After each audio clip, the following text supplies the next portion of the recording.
Okay, we are live. I'm sorry for the interruption. Yes, Yes, sir. if I don't understand what he says, can I ask you to repeat it? If he will let him make his presentation and then ask him questions at the end. If it's something that you don't understand, maybe take a note. I'm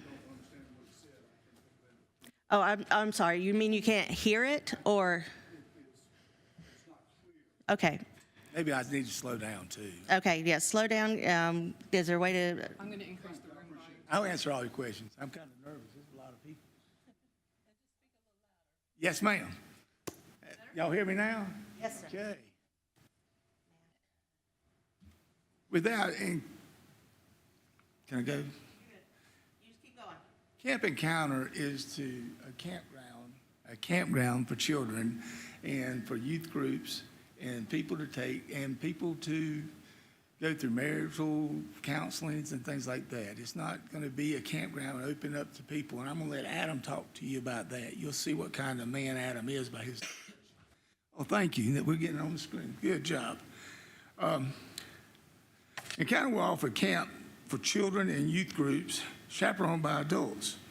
We will, unfortunate children, or we'll give teens scholarships for the unfortunate and needy. In addition to overnight camps, we will offer parents, child, outgoing, couple research, day camps, and trickling academics teaching academics to teach the skills of outside, like recreation leagues and organized or constantly looking for places like this. And they'll teach sharpening blades, fishing, and basic farming, but something that'll get away in Lancaster in a rural setting is what folks are looking for. A lot of folks that we've talked to, or I've talked to, these folks are sending their children to a camp where they don't want the people bothering them or neighbor. They don't want to have anybody to bother them. And this place is so secluded and will be so well protected that this makes a perfect fit for what he's wanting to do there. Adam has already achieved in 2017 his nonprofit, which is on the first sheet of your booklet I handed out. It's not that he has to go get a nonprofit. He's nonprofit. The state of South Carolina and the IRS has awarded him that with the onset of this coming, or what, he has it in place. The application says what it is. I'm not a partner. It's not a Cots campground. It's Encounter. It's a beautiful thing for the children. We're not doing 354 acres in campground. We're doing 24 acres, which is the stipulation that the county regulations are. We will survey it and plat it out and make this a plat at the county. The reason the county has got posted 354 acres makes sense is because it's not surveyed out. They did the whole parcel. We're going to take the small part. If you'll see that survey out, you'll see where his campground is. And on the right-hand side, you'll be able to see where his 8 campgrounds are going to be. This campground is made for RV people that have RVs to bring their RVs, come in, stay with their children, stay at the camp, use his activity center if they want, and then he has a nice facility where they can fish and spend time together. It's wide open field, and we encourage you. The hard thing about things like this is we have to stay on our side, and we're not supposed to politic or work things, which is right, but we would encourage you to come out and see the atmosphere that we have, or he has. It's beautiful land and rolling hills. It's not going to be there. Most of these neighbors live out there, and they live in a beautiful part of Lancaster County. Beautiful part. He's not doing 354 acres. Let me say that again. He's just doing 24 acres. It would be dedicated to what the man believes the world needs. And when I met him 6 years ago, you have to take people for what they're worth and value. But I can verify and justify what he's saying. Now, I'm just sticks and bricks guy. I'm the one that put all the things together and tried to get everything we needed in the application to you. We have an engineer and architect that will be here at the drop of the hat. They would come. If we need to make any changes, we would be glad to do that if you see a situation that we got. Sexual exception means that we can do this, but we need your permission to go forward. For if he was to open up a church, which he can do, and get out there and somebody spends the night, he's not violating anybody's code or law. He could do a church. He's got his nonprofit, but he's coming forth and saying, this is what we want to do, and we don't get embarrassed later on. We don't want to mess. We want to make sure we get it right, and then we go forward. So, with that being the case, does everybody see the map that we're talking about? I'm sorry, Madam Chair, I need to talk to you. But Yes, just talk to the board, please. the map on the right-hand side are the 8 campgrounds that he's going to have. And the septic tank system is been approved. We've had it engineered. The land's good land for what we want to do. The flow of the traffic is there. The property is so far back that we have plenty of recess that people can get in and out when they come and go. Not going to increase church vans and a few motor homes. 8 of them is all it's allowing right now. So it's not a hazard to that state road or what we feel like there's any problems there. Let's see what else. The map up there. Okay, this is the. Thank you. Let's go to the building. This is the building that he's designed to go in, this activity center, and you see it's got it's going to have a barn setting front porch where you'll be able to sit down in the rocking chairs, and then the restrooms are right there, and you'll be able to go from the outside of the building to the restrooms, and then you can go to the big room, the activity room, and get to the restrooms from that way too. That also will be where they sit and they welcome the folks in. There's a storage room and a sound system room in there. The back room to the very right is going to be, sorry, man, I want to keep looking back. The back room would be where they store tables and chairs and things for events that happen to be there. That's what that back room's for. Next slide, I guess. This is the best way to go. Okay, that's good. We don't have our information in the same order. Okay, well, we won't do that one. Okay, that's the gist of it. The property, like I said, the property is 354 acres, and we're going to come off the road, go in about 500 feet, take a right, and then it comes in to his area of campground. If you see on the right-hand side, the topo falls where the campgrounds are laying to the side. The septic tank system would go downhill right there, that little circle where it flattens out at the very bottom.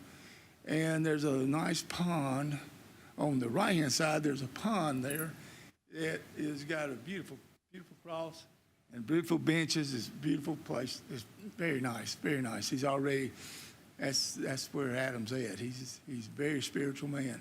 Anything else we got pictures of? As you see on the engineering plan, it's on the tab, the purple tab. It would be the site plan. If you look right behind that, that is the soil. There's pictures. That is the see the cross and his benches, and the one on the left where the grass is, that is right from the building site. You're looking down through it. So 20 acres. There you go. 24 acres, and he's going to have this nice building out there and all this open space. If you go into the campground and you got another vehicle, the 8 parking spaces that you put in, there's a private road that goes to the back of it. So they're not in the field. We don't want anything between that and the pond and what they're there to do work for. And their work is spiritual. And we don't want no mess. God don't have messes. We don't want bring one in here. What else is it? Flip back to that pretty picture. Sorry, what? Yes, ma'am. Was that it, or did you want the pictures? Yes. I wanted to show this, the purple page right here is a site analysis of the dirt.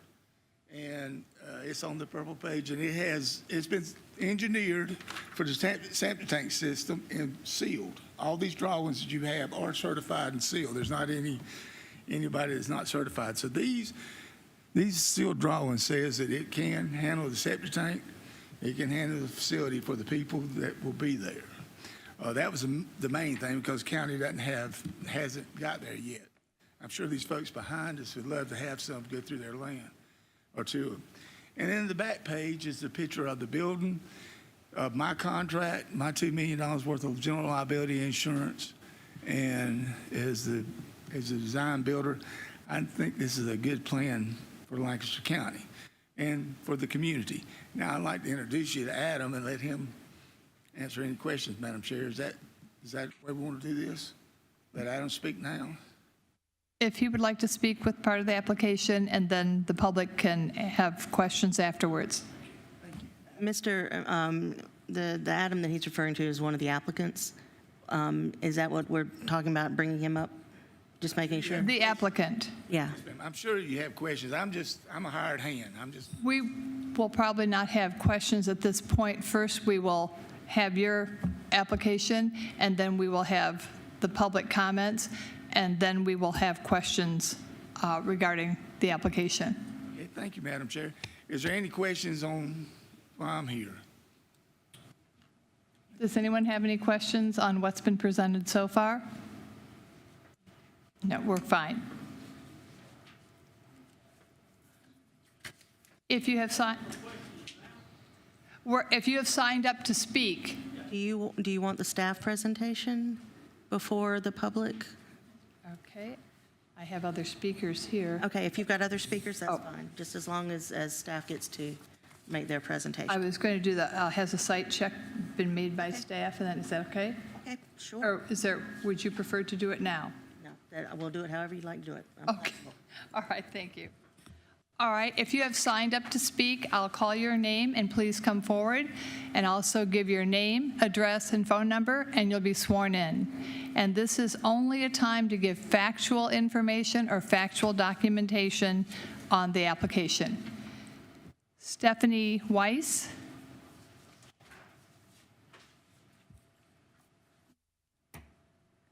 If you'll state your name, address, and phone number, please. Stephanie Weiss, 2288 D. Cole Drive, Lancaster, South Carolina, 29720. I have an out-of-state telephone number. It's 631-398-2301. Thank you. If you'll raise your right hand, you'll be sworn in. Do you swear to tell the truth, the whole truth, and nothing but the truth? Yes, ma'am. Thank you. Good evening, members of the Lancaster County Planning Board. I'm a little nervous. I'm so sorry. That's quite all right. And fellow members of the community. My name is Stephanie Weiss. I live adjacent to the property seeking rezoning. This special exemption application is requesting rezoning of 2878 Kendallwood Drive for a Christian youth retreat campground. Yet in the general ministry description, it states that the camp encounter will focus on improving the development of the mind, body, and soul of all ages. This is confusing.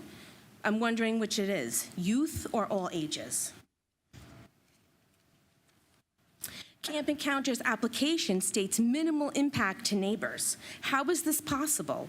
The facility will host year-round activities, such as overnight campers with RV access and bus parking, field trips, youth camps, youth groups, athletic teams, parent-child outings, couples retreats, day camps, tinkering academies, church, school, corporation, recreation leagues, and other organizations for team bonding events. The targeted recruitment of participants to engage in activities at this facility will have an enormous and absolute impact on neighboring residences. A quick Google search produced several nearby and similar Christian faith facilities. A few of these are Camp Canaan in Rock Hill, Bethel Woods Camp and Conference Center in York, Camp Longridge in Ridgeway, South Carolina.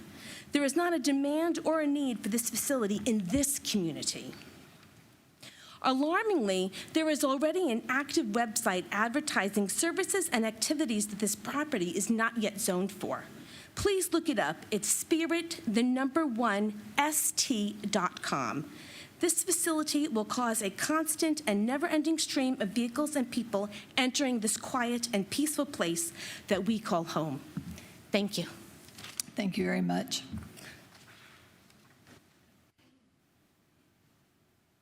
Amanda Roberts.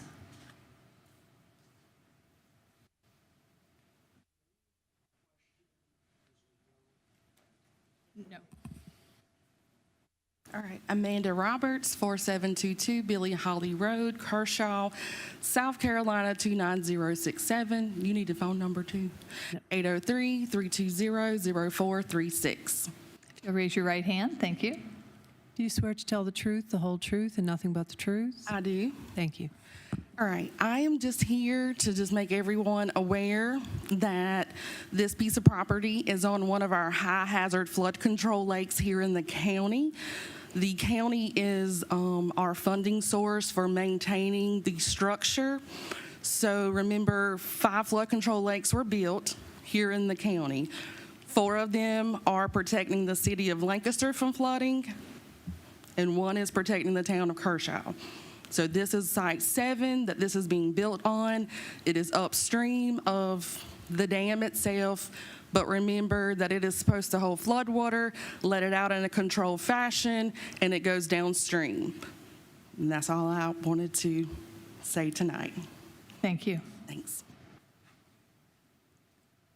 Cole Capps.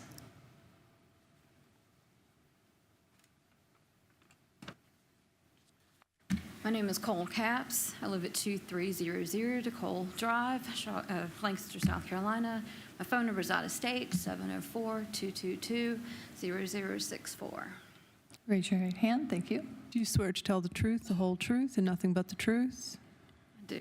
Thank you. I really didn't have any prepared remarks, but after listening, I'm very, very concerned about this entire situation at this campground.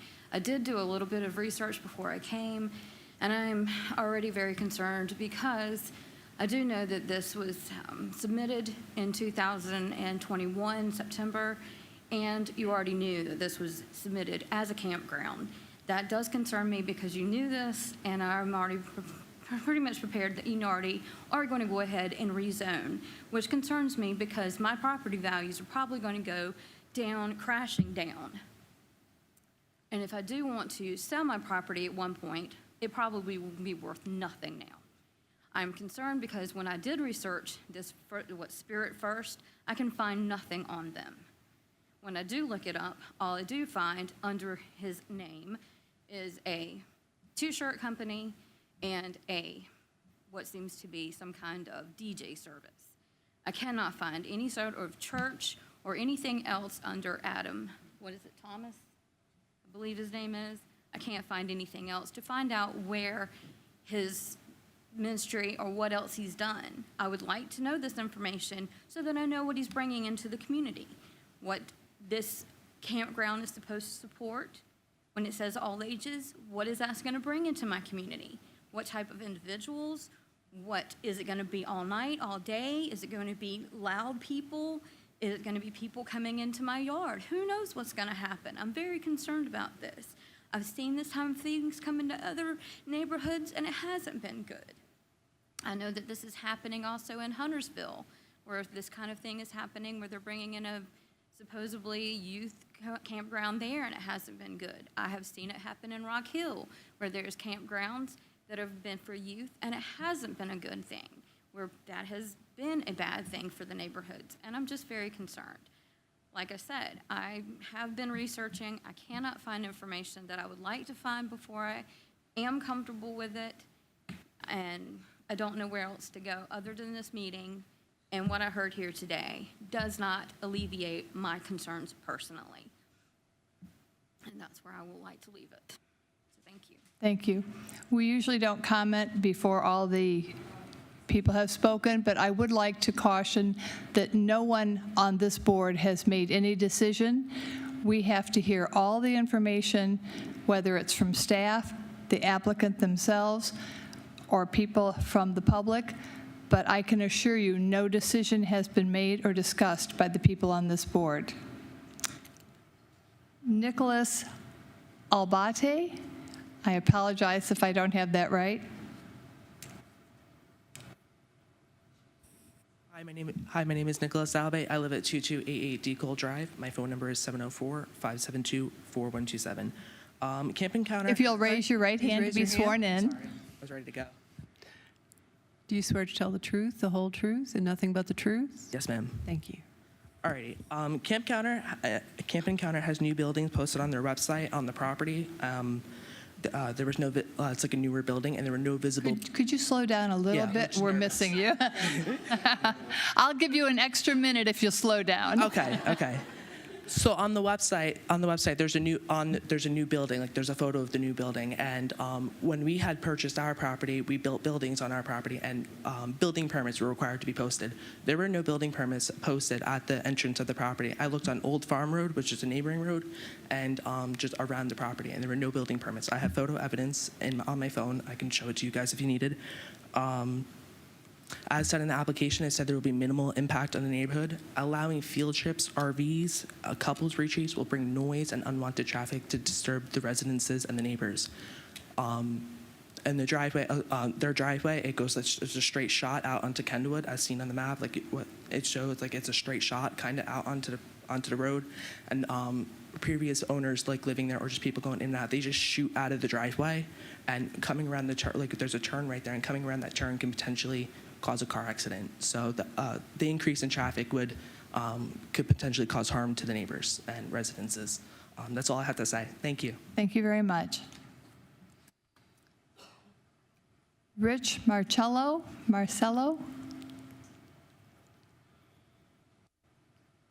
Yes, my name is Rich Marcello. I live at 2301 Michael Drive, and I'll swear in. Oh, my telephone number is 704-618-1163. And raise your right hand. Do you swear to tell the truth, the whole truth, and nothing but the truth? I do. Thank you.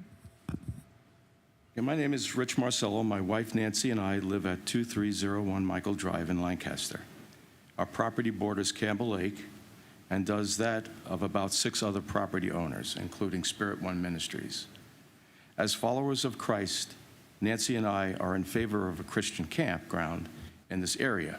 We do, however, have 2 main concerns about its possible effects on Campbell Lake. First, around the fall of 2022, Adam, Thomas, and Spirit One Ministries installed 2 buoys on the lake labeled no trespassing beyond this point. Initially, he had cameras set up to take pictures of those lake users he determined to be trespassing and forwarding this information to the Department of Environmental Conservation. I spoke to Amanda Roberts, Administrative Assistant to the Cane Creek and Little Lynch Water Board, about my concerns about these buoys due to the right of the other property owners on the lake, as well as the rights of property owners in the Campbell Lake subdivision, who have permission to access the lake via the access site across from our property. And there's a sign up there that states that those who are in the subdivision are allowed to use the lake. I also had an opportunity to speak to Adam Thomas directly, and my main concern is this. These buoys are saying that nobody can use that lake beyond a point. Nobody owns that waterway. Nobody has the right to do that. If there's access to the lake, that portion of the lake that is saying no trespassing should be able to be utilized by the people of the subdivision and also the people who live on the lake. So that's one of the main concerns that I have. I would really wish at some point that those buoys may be taken down and those signs that say no trespassing would be removed and make it accessible to those people who live on the lake and in the subdivision. The second concern that we have is about the noise level that the camp may create in the evenings. Is there any noise ordinance that covers the lake? Noise travels on lakes. We lived on a lake in upstate New York, and we know about that. with the increase of people that are coming in, would there be some kind of a curfew or a noise ordinance to protect those people who live on the lake? And that's the two concerns that we have. Thank you. Thank you. Nancy Marcello?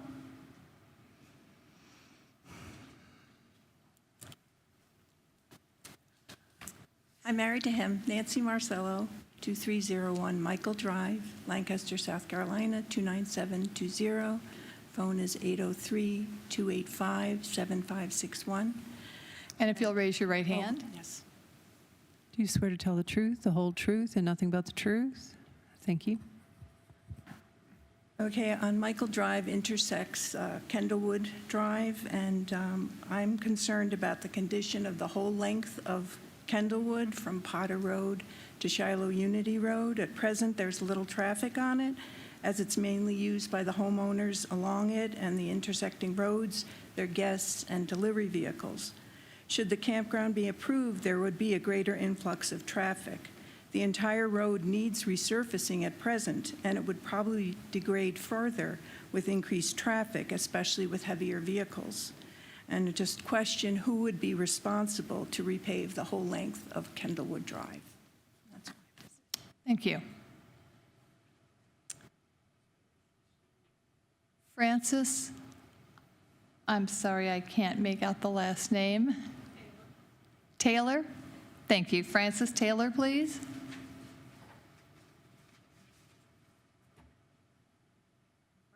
Taylor. I live at Sorry. 65. Can you lean into the microphone? We can't hear Get you. closer to the mic.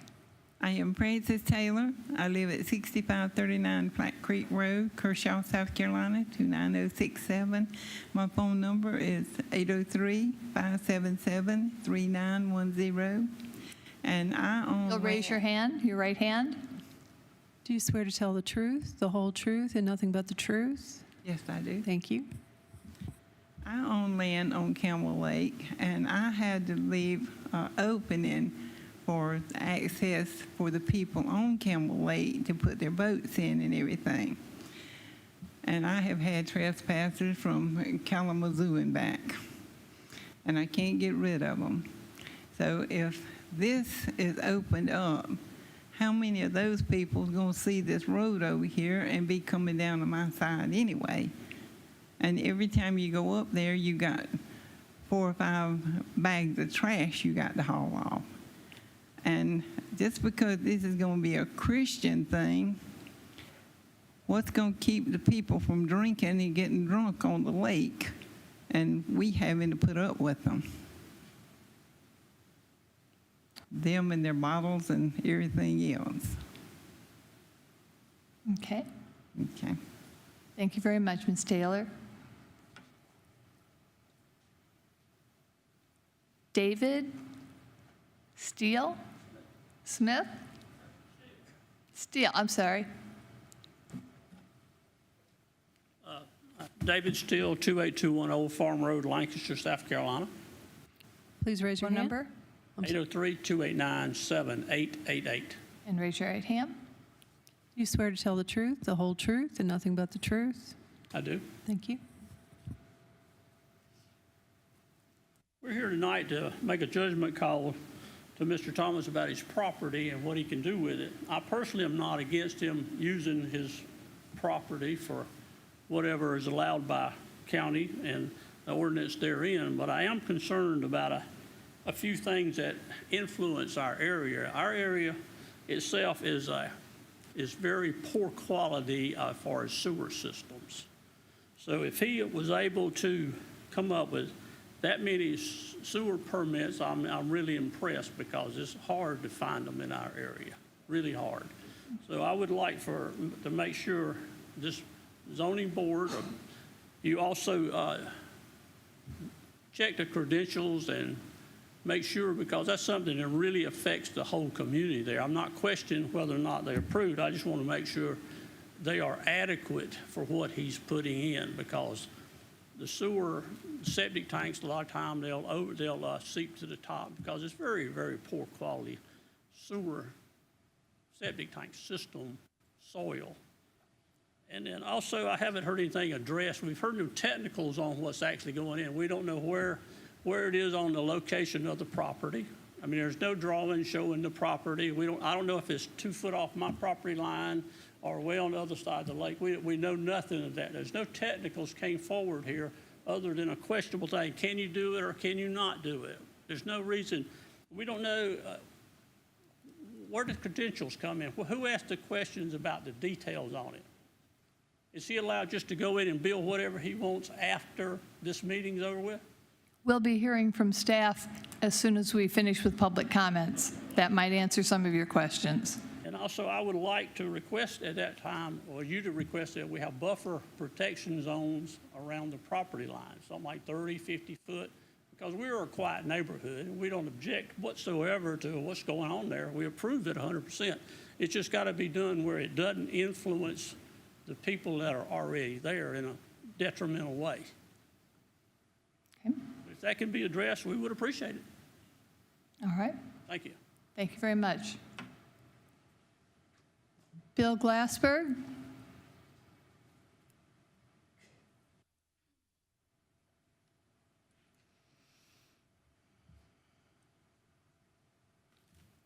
Hi, Bill Glassberg, 2316 Michael Drive, and phone number 704-589-0261. Raise your right hand, please. Do you swear to tell the truth, the whole truth, and nothing but the truth? I do. Thank you. And most of my concerns are the same as have already been voiced. I'm concerned about lake use. I have about 800-foot frontage on the lake, and my understanding is people can use the lake if they live in that area, and I would like to feel that we're still able to do so. Road maintenance is another concern.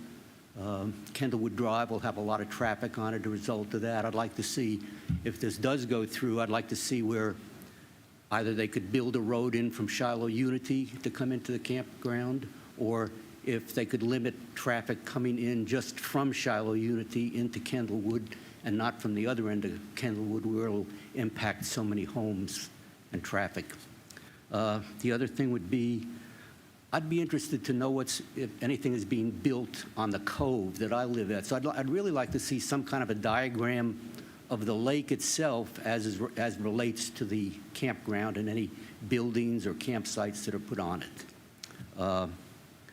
Also, I had a concern about if something happens with this concept, and I agree it's a good concept, and I think I'm hoping it works out well for them, but what happens if something happens to the church or to this particular concept? What does the property now revert to a regular campground so anybody can come in, or does the zoning, will it have to be rezoned? So that would be a concern of mine. And we're talking about 24 acres out of the 360. What will happen to the rest of the 360 acres? What will be the use for that if they're only going to be using 24 of it? So that's my concerns, and thank you very much. Thank you, sir. Mr. Cox, do you have any rebuttal at this time? Yes. If just step up and state your name, address, phone number, and be sworn in. Adam Thomas, 2878 Kendallwood Drive, Lancaster, South Carolina, 29720, telephone 980-721-0474. That's the address of the property, Yes. correct? Yes. Okay. And would you raise your right hand, please? Do you swear to tell the truth, the whole truth, and nothing but the truth? I do. Thank you. Perfect. So to clarify a couple things, as David was going through, as he said, he's the builder of the activity center and then helping get the layout of the campsites in place. And that's kind of where his responsibilities stop, other than introducing us to a lot of fine folks. Camp Encounter exists to get kids to encounter creation, encounter fellowship with one another, and encounter their creator. And that's what we exist to do, get kids outside and have groups come in, regardless if it's Boy Scouts or Girl Scouts, church youth groups, sports teams, many of the things that some people have said, but have them come out with their groups and their leaders and be able to use the small part of the campground. The property that you're looking at, the campground is actually spread across pretty much 2 pastures that are about 8.5 acres. And then we've expanded it to meet the zoning requirements and the ordinances to the required 24. What is going to happen to the rest of the property? The property is beautiful as God created the property. So nothing's happened. This is for me and my family will enjoy the rest of the property. The building that one referenced, that is the home that is on the property. And that was there when we purchased the property. The lake is not a part of this campground. So it is not within the, to answer the last question, what's going to be built down there? Absolutely nothing except what is down there currently. As far as what type of, the reference to all ages, there is a website, and it, again, for clarification, it is not Spirit One Ministries, it is Spirit First Ministries. That is a scriptural instruction that we have to be led by the Spirit. The Spirit must be first. And the focus is children. But again, we want this to be generational as well. So if a grandfather comes out at 65 years old with his 45-year-old son, and then their 25-year-old son, and then the 5-year-old, and it's a generational trip to come out and to fish or kayak or to camp, then that is going to affect people of all ages. We're not going to allow grandfather not to come out with his grandson or great-grandson. So that is when the definition of all ages, but it is not, there is no one on this council that would be able to come up on a Friday afternoon with an RV and stay. So we're not going to be that type of campground. It is for groups in advance, and then we'll pick on Mr. Cox if he wanted to bring his grandchildren over. If we didn't have Boy Scouts out or Girl Scouts or a church group, then we would be able to schedule having Mr. Cox come out. But this isn't just to come in and pay $35 and hoot and holler and scream. And I'm there. My kids are going to be there, and my grandchildren will be there. And as far as down at the lake, it is a messy, trashy mess down there. Every time it floods, everything that happens, I mean, it's embarrassing.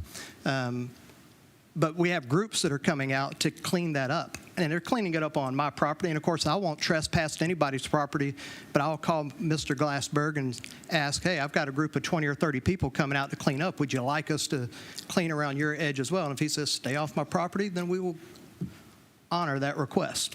But, we believe in ministry by the acrostic of SWEAT, S-W-E-A-T, service, worship, evangelism, activities, and training. And, and then closing, the scriptures are very clear. Even Jesus said, let the little children come to me, for theirs is the kingdom of heaven. And so that is where we're targeting and where we're focused and how we've been led on this property. Thank you. Okay, thank you. All speakers have now been heard. The public portion of the meeting is now closed. Has a site check been made by staff? Yes, ma'am. Could you share with us the criteria and findings? Yes, ma'am. As part of our review for this use, we look at many components, but I think it might be helpful to go back and start kind of near the beginning. This is a review under Chapter 5 of the Unified Development Ordinance that is or it's under Chapter 5 and Chapter 2 of the Unified Development Ordinance. This would be a special exception. That is a use that is only allowed under certain standards, under certain guidelines in a zone. So from our staff analysis, we started at the beginning, is the use allowed? Pursuant to UDO Section 2.5.3, within the RR district, a campground is a permissible use subject to the approval of a special exception permit by the Board of Zoning Appeals, which is this board. In the project description, the site is said to include overnight camps, parent-child outings, couple retreats, day camps, and academies that will teach life skills. Churches, schools, corporation, recreation leagues, and the like will host team bonding events. That description may be better suited to a community facility or event venue, but both of those are allowed also in the RR zone. Does the use meet the definition of a campground? Campground is for temporary habitation for the traveling or vacationing public.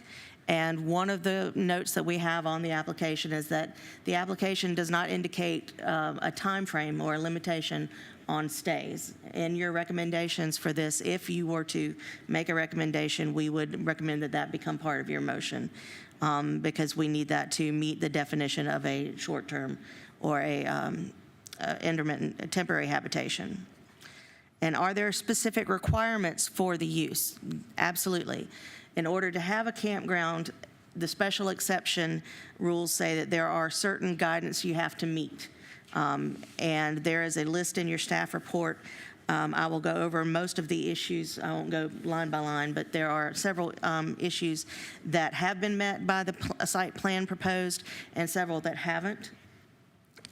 So it is not a slam dunk that the special exception would go through without having to meet the code requirements. So for example, first of all, let's get the general information in the area. This is a USGS quad map with an approximate rectangle. You can see that Belks Pond is to the left and Cane Creek Watershed Site 7 is below the red rectangle. We've had some people talk about ponds and the creeks. Specific location is located off of Kindlewood. We do not have a good idea exactly of the site location because the property boundaries for the site plan, the property boundaries on the survey were not exactly right. We can't match that up. It appears that that one of the lines might go through the building on the site. So we would need to have a survey that absolutely shows the boundaries of the proposed 20 or 24 acres, depending upon which one is the settle at the end. But this is the approximate site in white. The blue lines on the map are the boundaries of the entire 300-plus acres, and the white shaded area is the boundary of the proposed around 20-acre campsite. So when Mr. Thomas said that the rest of the property would be for his use, that's the rest of the property, everything outside the white boundary. So location photos, this was an entry point. We had signs up around the property adjacent to public rights of way. I also was able to meet with Mr. Thomas on site today. We did want to double check the site after seeing the website to ensure that there were no structures that had been built without the permitting process being received, and I didn't find any. And I took pictures to show that entering the site on the road, that there were no structures there. The deck is there, and there is a paved area with benches and a cross, neither of which are constructions. Those are benches that can be brought in and brought out. The deck is something that the applicant would be able to construct for his house. And it is across the pond, in this pond area from his house, or from the camp area adjacent to his house. The bottom picture on the left is looking south from the little bit of a rise on the property that would look down from the proposed activity center. The concept plans as shown, we have the property on the left-hand side. The map shows the property boundaries with the 20 acres approximately in there, with one kind of holding pattern of campsites. The more detailed site plan on the right, we have some issues with that and how it meets the code. If it's okay with you, I'll go through those real quick. When we go through the reviews for the regulations, we have to look at a variety of things. For one is that the maximum road that has a cul-de-sac or a dead end would be 1,000 feet. According to the site plan, the best we could measure out was that this road is 1,725 feet. So there would need to be a redesign to include some intersections or a turnaround. The minimum turnaround radius would be 90 feet. There's none shown at the end. If there was a cul-de-sac at the end, it would need to be 90 feet, or there are alternatives that meet the fire code that would allow them to have safe access and turnaround for fire apparatus. The minimum acre size for a campground is 20 acres in the code. That's why they've got the 20 acres. I know Mr. Cox said 24 sometimes. That would be something we would definitely need to have set in stone before we go forward for any full review. We have a minimum open space requirement, which this site meets by far. There's a minimum street frontage of 350 feet. The site plan shows 64, so we would need to discuss how that could be met. The maximum density of any campground is 15 campsites per acre, which is, if this was the property, it would be 300 maximum. There are 8 sites shown, so that's well under the number that would be permitted. For a travel trailer, an RV, we did not find that the site plan had enough detail in order to indicate that these were RV sites, because RV sites should have septic hookup and water hookup at each site, and the detail wasn't enough for us to tell that. So we didn't indicate that we had any RV sites. We counted these as tent sites, which are, by measurement, 2,500 square foot tent sites. The tent site minimum in the code is 500, so they have plenty of space there. The minimum separation between tents or travel trailers is 20 feet. They have 50 feet. The maximum number of primitive campsites can be 25% of total campsites under the campground regulations. But unless some of these are RV sites, which we just didn't know, we didn't have the info, then we had counted them as all primitive. Now, we welcome some clarification, and if you were to continue this, to have the applicant give us clarification.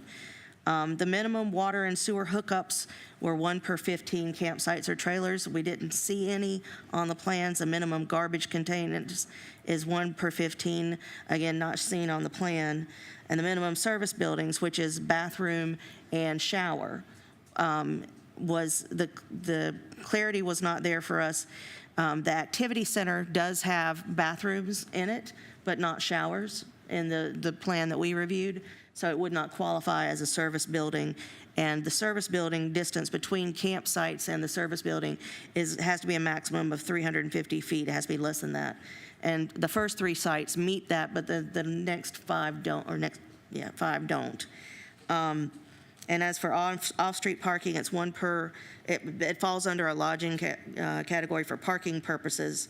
It'd be 1 per room or 2 per campsite, and they have provided 2 per 50-foot square. So we were compounded by the review of this by not having quite enough information to verify that all of the requirements of the code at section 533 were met.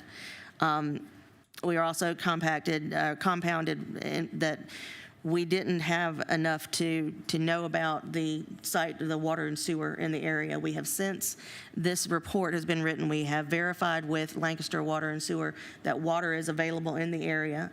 And the applicant has indicated that they have approval from Lancaster Water and Sewer for going forward with septic tank, which we would make sure that we would have a approval letter from that.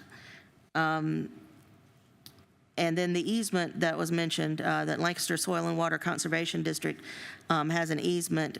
It focuses in on the Campbell Lake area and holds the water for North Prong of Camp Creek. That is something that is in place. It is in the copy was in your packet.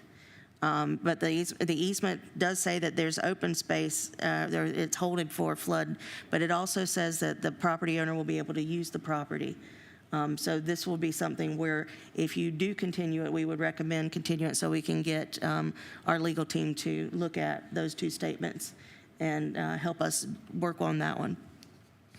Then we had input from the county, from the engineering division about the site design that had, one of the quotes was that if the project has more than 50 peak hour trips that would require a traffic impact analysis.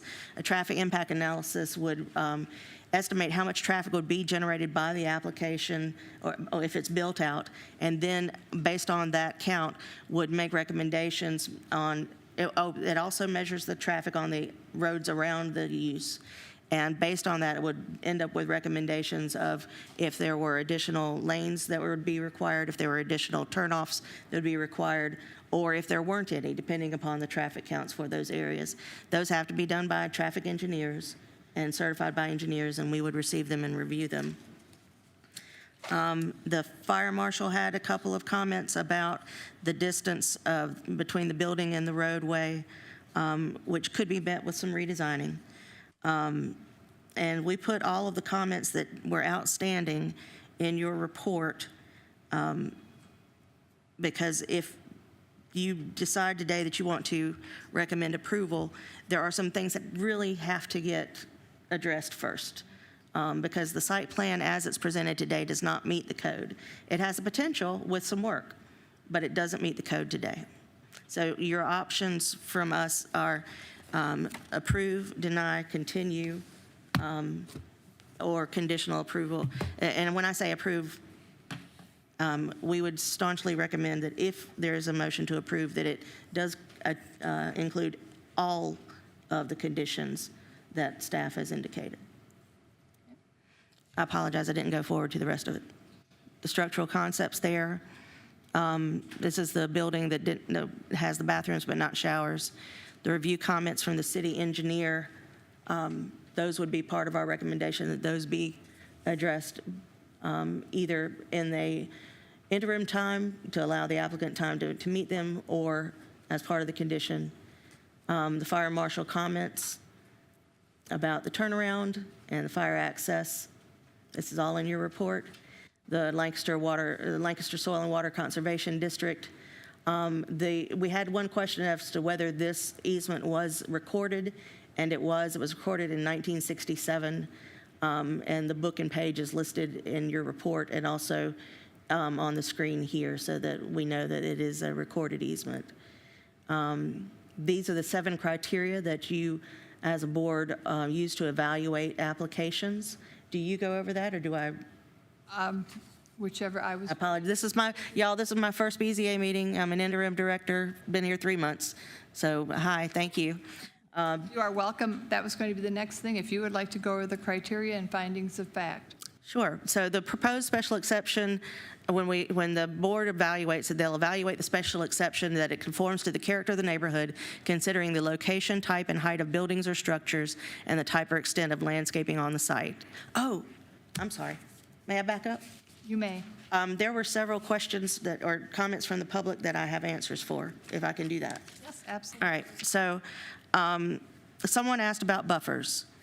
The assembly building, the activity building, if it falls under the places of assembly or something like that, there's a 20-foot minimum buffer, and there's a prescribed buffer of specific types of trees and bushes that helps to provide that sound buffer between those uses. That buffer would be implemented on the boundaries of that 20-foot or 20-acre tract, not on the 330-some acres. So the boundary would be applied around the boundaries of the site plan on the right-hand side, and it would fall inside the, yes, sir, hold just a second. It would fall inside that white square. Talking boundaries, forgive my ignorance. Talking sound, light, vision. Yes, sir. The section of, As an example. yes. If I let off a cherry bomb on one side of that boundary, you're not going to hear it on the other side. I can't guarantee anything. No, you can't. But we did have a question about noise that I'll touch base as well. But there are several types of buffers that are required in the UDO, and the type B buffer, which is the one that is applied for accessory uses. Let me go back and see if I can find it.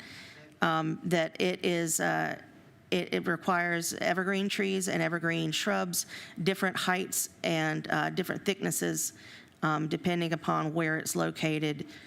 There's 2 options for it. But either way, both of those buffers are designed to help mitigate sound from adjacent property owners, some light, and give a visual buffer between the two property lines. Technically, the only person that's going to have a boundary if this campground is subdivided out would be the property owner, Mr. Adam, I forgot your last name. Thomas, thank you. Mr. Thomas, because the campsite area is enclosed and does not abut any outside property owners. It's totally within Mr. Thomas's property as it's designed now. This hasn't been rezoned.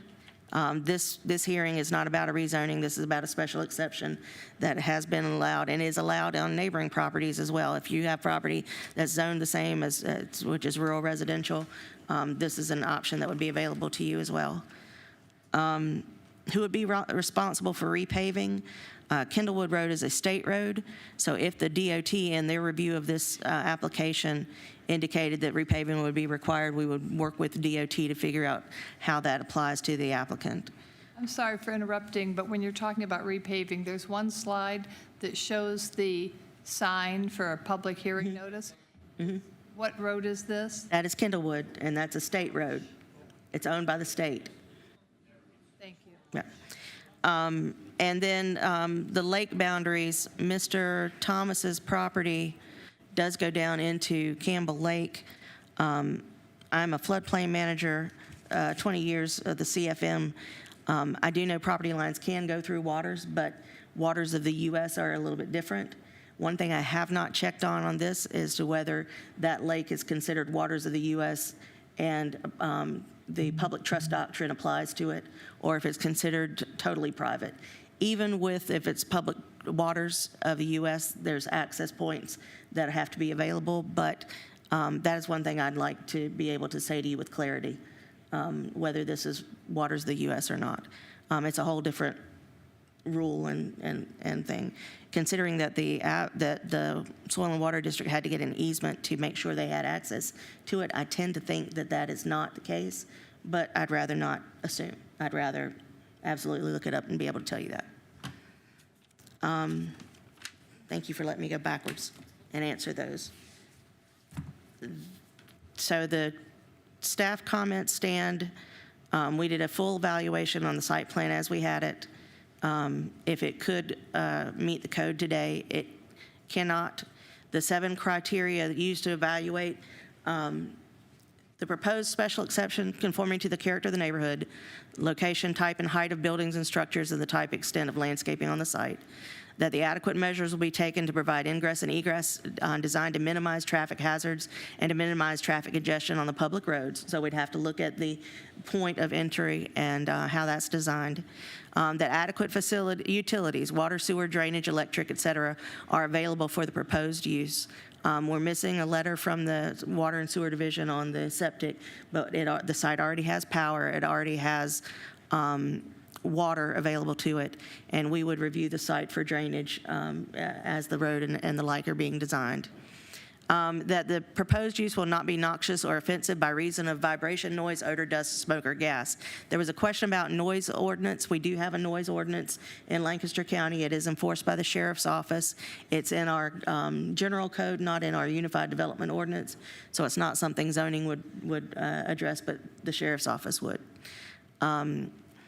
That the establishment of the proposed use won't impede the orderly development and improvement of surrounding properties for uses permitted within the land development district, that the establishment, maintenance, and operation of the proposed use will not be detrimental to or endanger the public health, safety, or general welfare, and that the establishment will be operated in compliance with all local, state, federal laws and will not become a nuisance by creating criminal activity or public disturbance. So, all that said, if you decide to approve these, this is a summary of the comments that staff had, of the things that need to be addressed. If you decide to continue, this is a summary of the list that we will look to the applicant to bring to us before your next meeting so that we can send it back through the staff review for additional comments if there's necessary. And that's the end of my presentation. Thank you. We'll start here with calls for board members' questions to the applicant. Does anyone have questions for the applicant? Mr. I'm sorry. Jones. I thought, it can't be Jones. I'm sorry, it's been a very long day. How embarrassing. You want to recall the applicant to the Yes. podium? This is where you reminded me he's under oath. And just a reminder, you're still under oath. Yes, ma'am. Mr. Jones, any questions? A few questions, a few comments, maybe a statement. And I'm going to have to go by the information that's been provided to me by the county in the package that was given to me. I'm not a lawyer, so I just have to take their word for it. And when we talked about what is a campground, Allison Yes, sir. made a comment, and what I found in the paperwork does not agree with what Allison said. A lot, tract, or parcel of land upon which campsites for trailers, tents, or RVs are permitted for the purpose of temporary habitation for the traveling or vacationing public. That's the campground. Okay? My question for the applicant would be, on your website, you say you have heated and air conditioning cabins with bathroom facilities. Are they on the campground? Or what you propose to be a campground? So what's the question? Do you have cabins? No. Well, your website says you do. Yeah, there's nothing on the property other than the house. So, and to answer the other question about the website, which was released maybe 3 days ago, but as a nonprofit, as we are working with a variety of individuals and companies that are donating to the nonprofit to move forward with our ministry objectives. A lot of stuff out. For example, somebody referenced on the website a building. The building is the house, but we put a picture of it there, not that anybody's staying in my house, but basically to show that everything is within the keeping and conforming of the land. So if a web designer typed campsite or type cabin instead of campsite, but everything is proposed to be campsites, your ordinance do not allow cabins. I've been informed that that is not even a word that you guys entertain as the word cabin. So they will be campsites. Basically, the website's wrong.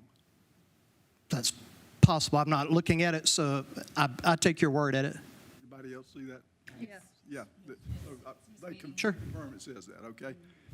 So I'm old. I forget things sometimes. And Sure. I believe it said cabins with air conditioning. Yeah, it said heating and So air that would be conditioning. quite a, So then it would be the campsites of, if you're bringing in the RVs, Yeah.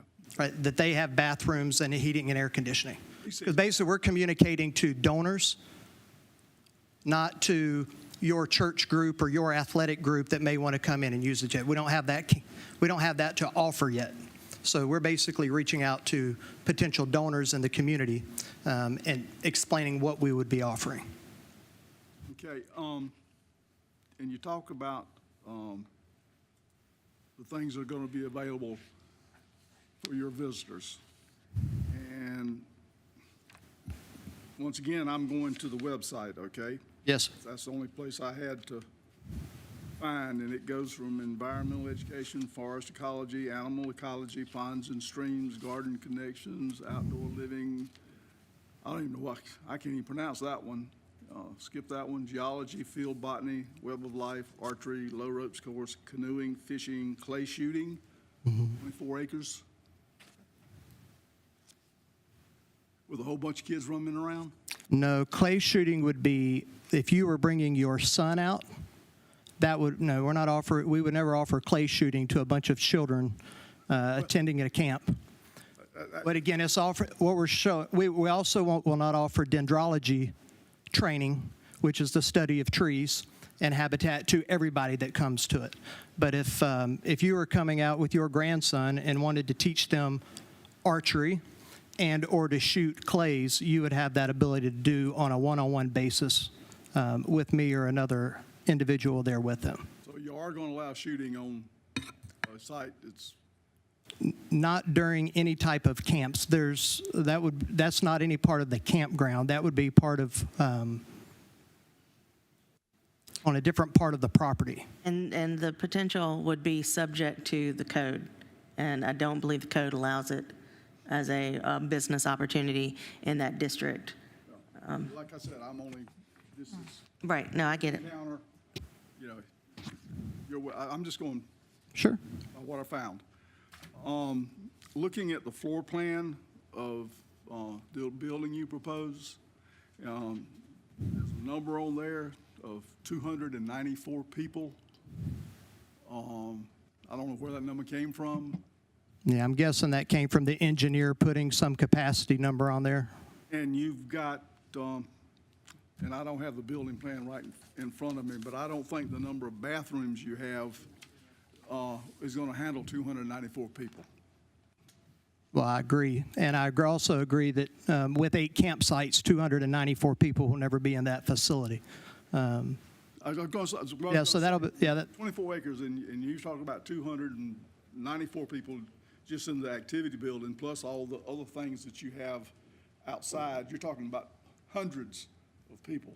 no, sir. No, That's what it appears to be. yeah, no, so the activity center isn't to be a standalone outside of the campsite. So if there are 30 Boy Scouts that are doing primitive camping, they would have the option to go indoors to the activity center, that basically when they're there, that is for their usage, but there wouldn't be 75 people using the activity center and then 30 Boy Scouts doing primitive camping.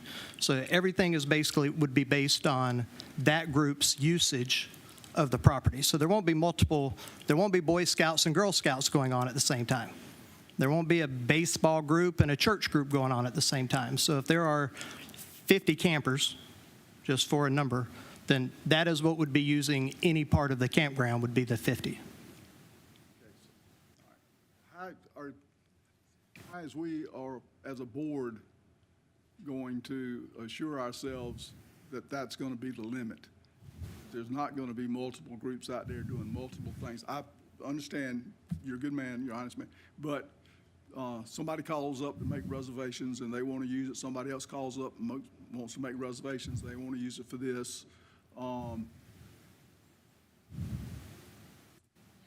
How are we going to know that isn't being controlled?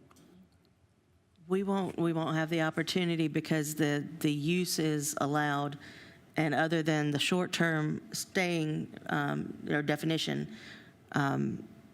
you would not have that. The definitions of the other uses that are allowed in the zone, such as the place of assembly and the like, there's no requirement that they be only provided to one person at a time. So there's really no way to know that. Then we come back to the impact on the neighborhood. If you've got 294 people in there on 24 acres. And just to clarify for the public, the 294 people is the space, the maximum number of people that are allowed in a space. It's a number that is required to be included with building plans, so that's determined by the amount of space that's there, and that's the maximum number. And so the fire marshal knows, and fire marshal certifies that to make sure. Yeah, exactly. All that. Yeah. But once again, thinking about the community, which is one of the things we're supposed to think about, is the number of people. And when I see that number and I see all of these activities, I see huge crowds. And I'm worried about the community and the impact on them. And even before I went out, even before I got this package, and even before I went out and looked at the site, I've been up and down Kendall Road. I'm familiar with it. And then when I went out and looked at it, and the picture that was up here that showed that, say, The driveway? yeah, that driveway.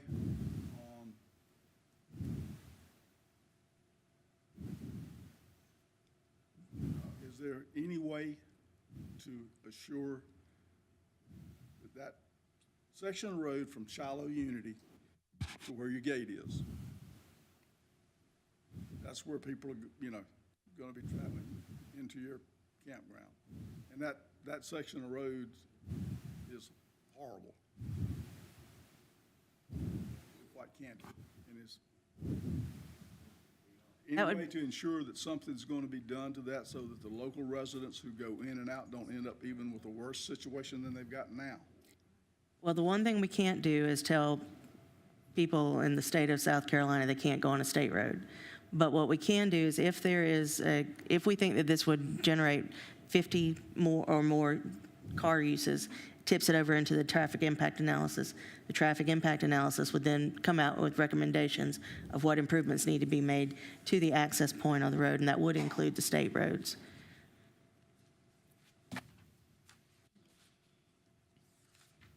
And regardless of what the fire marshal or engineer wrote as far as number of people that are required, again, we don't have...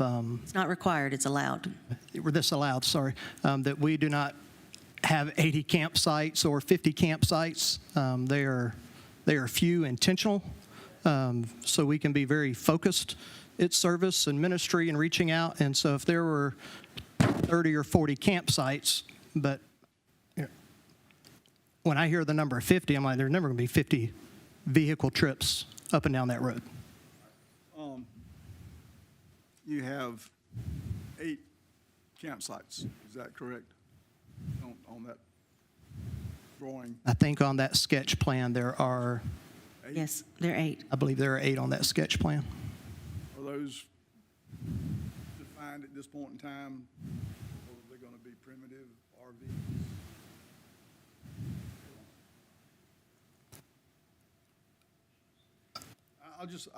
My first question when I looked at this package, and I wrote this question down, and I keep coming back to it, it was, why even apply for a campground if you're only going to have 8 sites on 24 acres? My understanding is because I'm required to. If you want to have a campground, or to do everything that you want to do. And I'm just asking because I don't know the answer. Mm-hmm. I'm not baiting you, okay? And I apologize. I'm deaf in my left ear, so I have to turn my head and read your lips at the same time. So, You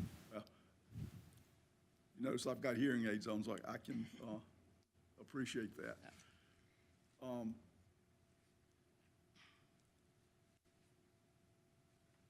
Can you do all the things you want to do with your ministry without it being a campground? On your... I don't believe, based on the ordinances, I have read them and understand them, that people can stay overnight on a short-term stay in primitive camping or travel campers, RVs, without being a campground. That is my understanding. But again, I'm not an expert of your ordinance.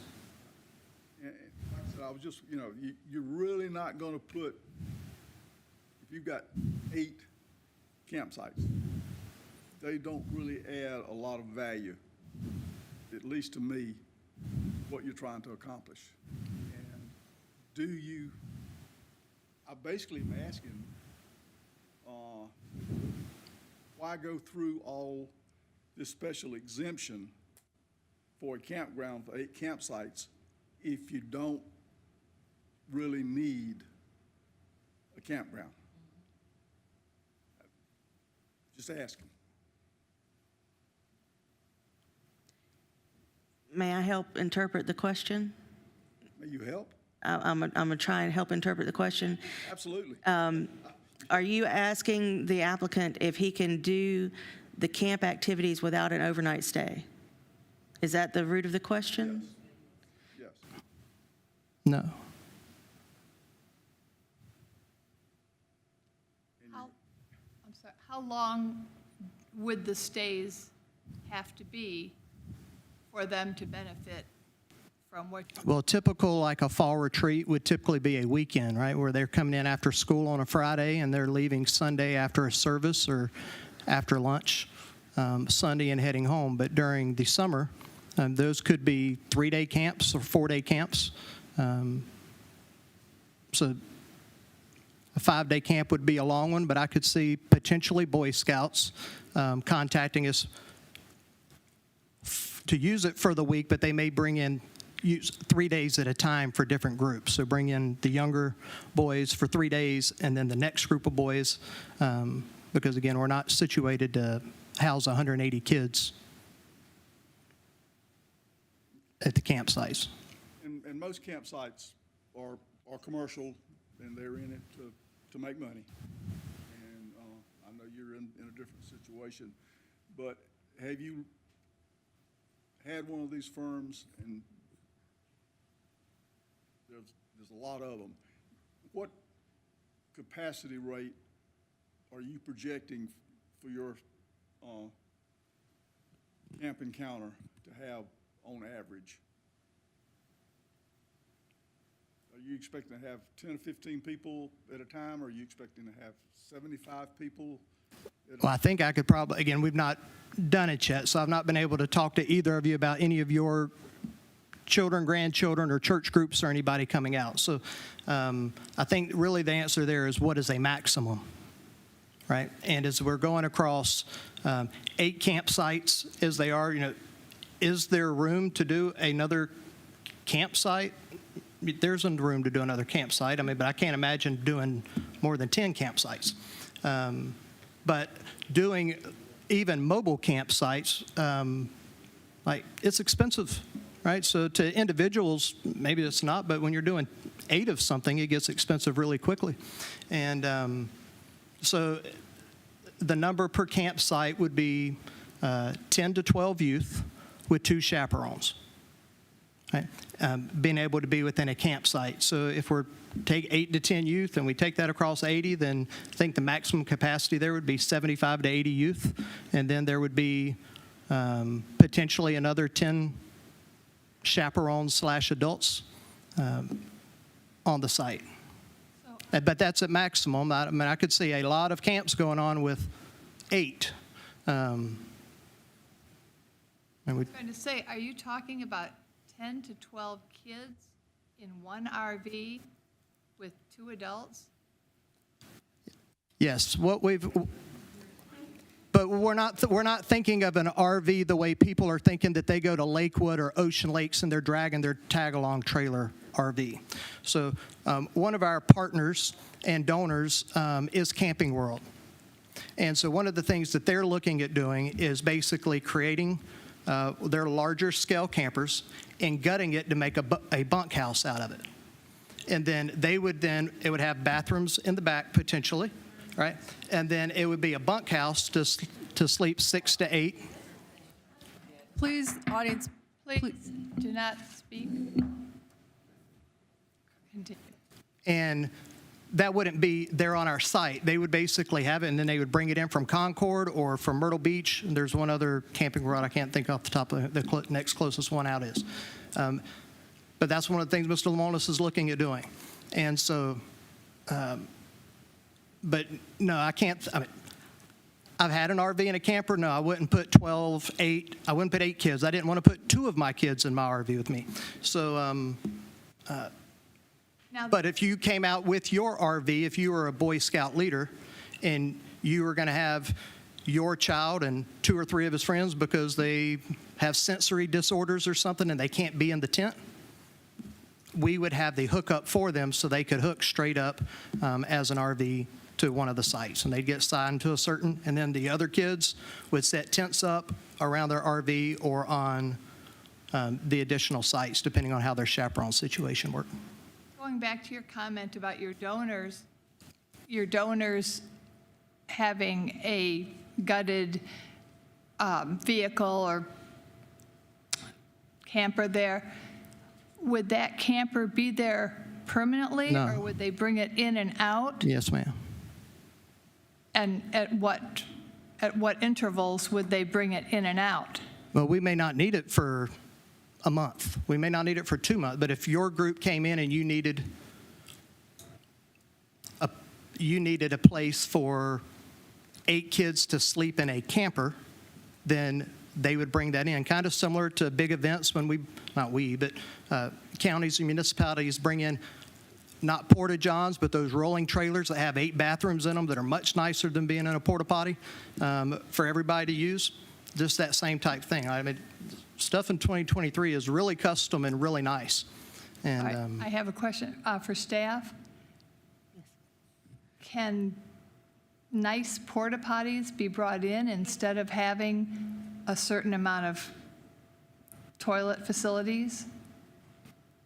I don't have the building code requirements for what constitutes the difference between the convenience area where you have the bathrooms and the showers and like as being built versus having something that is brought in, placed on site, and connected to the water and sewer. That wasn't something that came up in the initial application, so I'm not prepared to answer that yet. I apologize. then again, for clarity, just make sure, I didn't say I was bringing in a porta potty. Pardon me? I didn't say I was bringing in a No, porta you'd potty. be bringing in temporary bathrooms? No, I was using an example of many of us have experienced temporary portable bathrooms that come in to different type of events as opposed to using a porta-john. They're nice executive style bathrooms. So you're talking about something that a contractor brings in to a facility, places on the ground, it's leased for X amount of days or weeks or whatever, and then they take that facility and they move it off-site. And then move it off-site, And yes. so what you're saying that we're used to are things that we see at events. You're saying, and please correct me if I'm wrong, that you would be bringing in facilities for overnight stay. We would have the ability to do, not that we're doing that, we Right. have the capacity, if your group were not into tents, my wife's not going to sleep in a tent, and she was chaperoning something, and out of the group of families that were coming to this, no one has an RV or camper, we would have the ability to have them bring in one of these to set it up just like we had set up an RV, and then the group would be able to stay in it.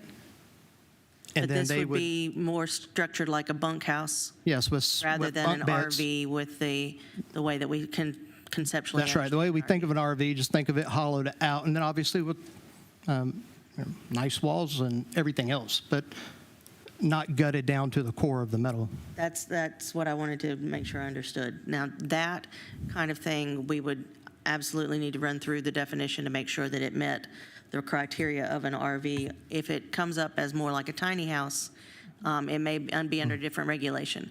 I don't know. That's just it. I don't know yet. Okay. That's what concerned me, that only having 8 campsites, but if you were to have several of these bunkhouse-type accommodations, you could be talking 8 campsites and, with your numbers, 80 kids. Mm-hmm. Just wanted to check with that. And I'm sorry. I've got a question about the wastewater treatment. The sizing, no answer. The sizing of that system.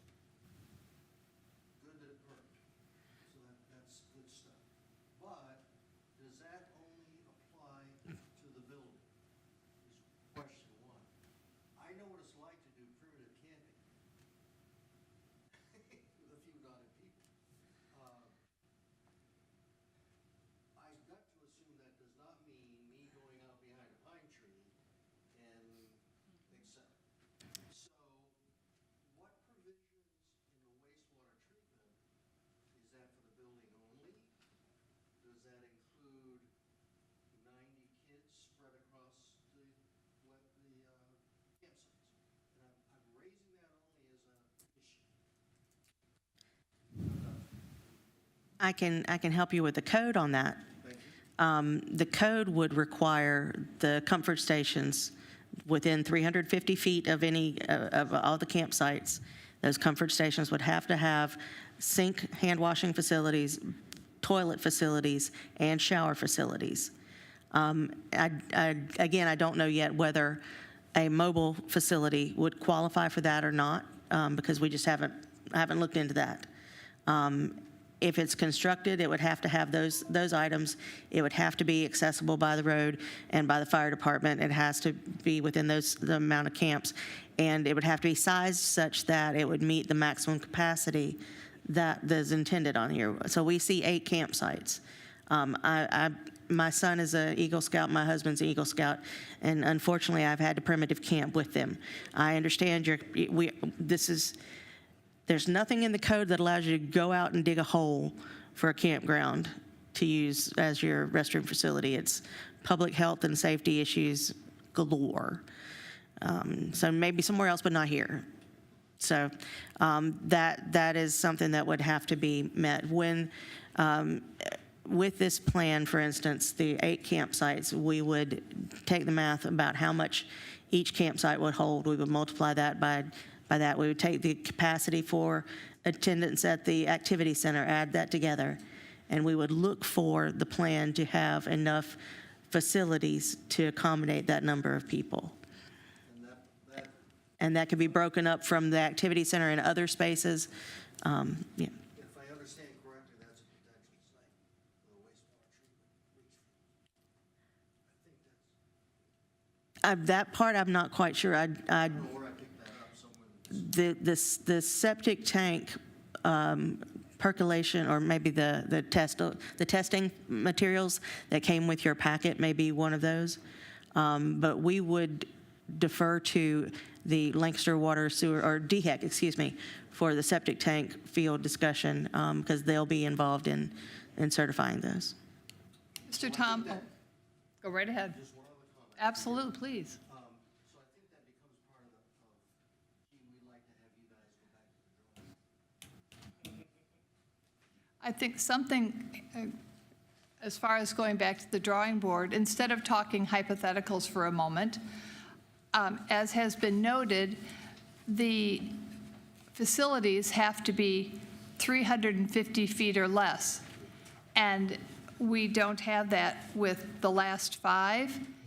And where are we to assume that those facilities would be for those 5 RV hookups or whatever they are?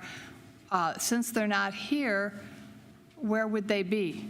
Yeah, so I think part of some of the issue is this was a concept and a sketch plan that was submitted. It wasn't the final site plan that the site engineer and architect had worked on and put together.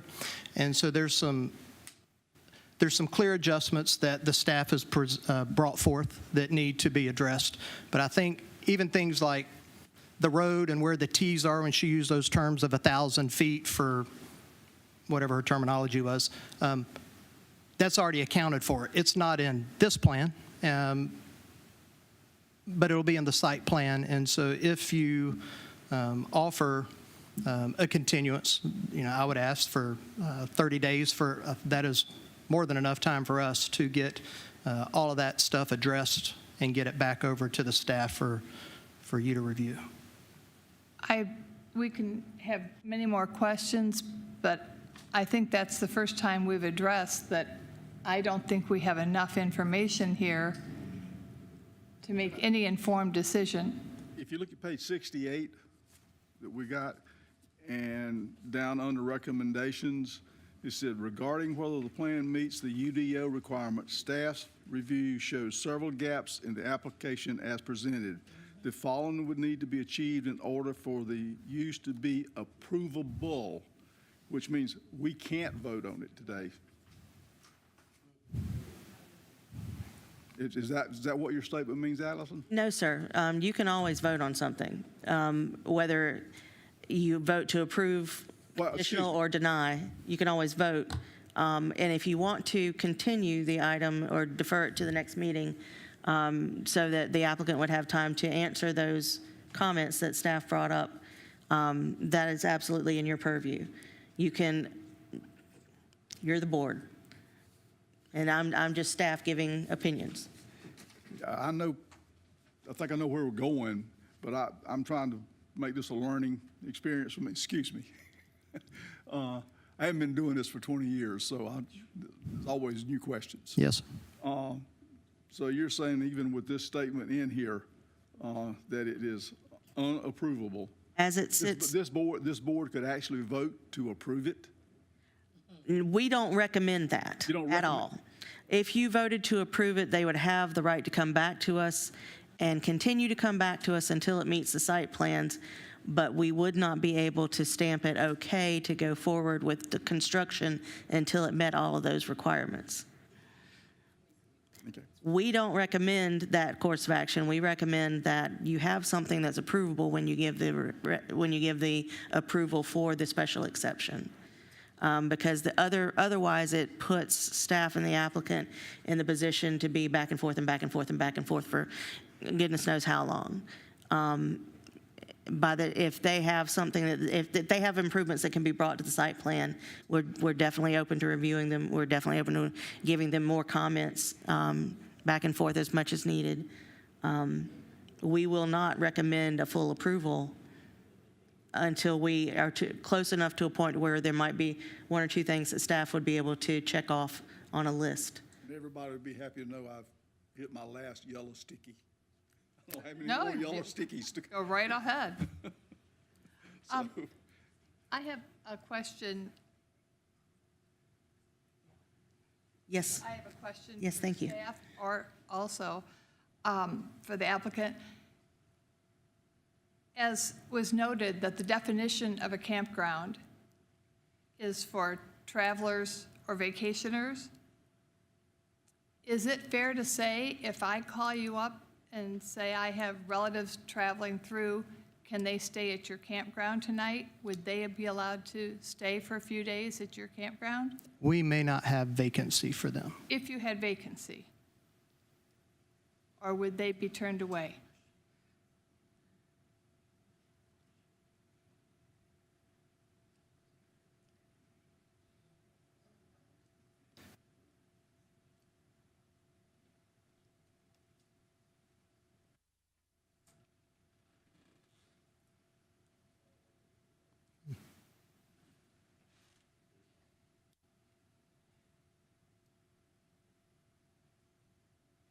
Are you thinking, or? No, I'm thinking, because obviously stuff is being recorded, and then I've got, I know what our intent of the campground is, I'm not. right? And so that we would treat the youth and the church groups, they're vacationing because they're going away for 3 days, they're going away for 5 days, same as us taking a long weekend to go to the beach or somewhere else. So as we interpreted what the definition it is, we met all that because that is vacationing. That's not where I'm going. Don't try to think where I'm going. If you did not have all 8 slots filled, and I think we would put in our camp rules that reservations have to be made a certain amount of time in advance. Okay, let's say I called a certain amount of time in advance. Then we may take your family. You may take my family. What would be I guess my question is, I'll start over here. What is the difference in a campground and a private, I don't even want to use the word campground, but a private area that is not allowed to be used by the public, but only by admission or membership? There's not any difference there with campground, because campground is a private entity. The KOA campgrounds, for example, that is a private entity that has multiple sites nationwide, and they have a policy that you can rent a space and come in. But camps like the ones that the Boy Scouts went to, that I went to, Camp Raven Knob and the like, they lease out whatever spaces are available for the week, and that's the only people that get there. For safety's purposes, if they brought in 5 campsites and the 3 were left over, because of their contract with the developer or the owner, they would not, those 3 would stay vacant. They would not be able to be filled. So that would be something that we would probably look for in there if they were to allowed to come back in a month or so and provide it.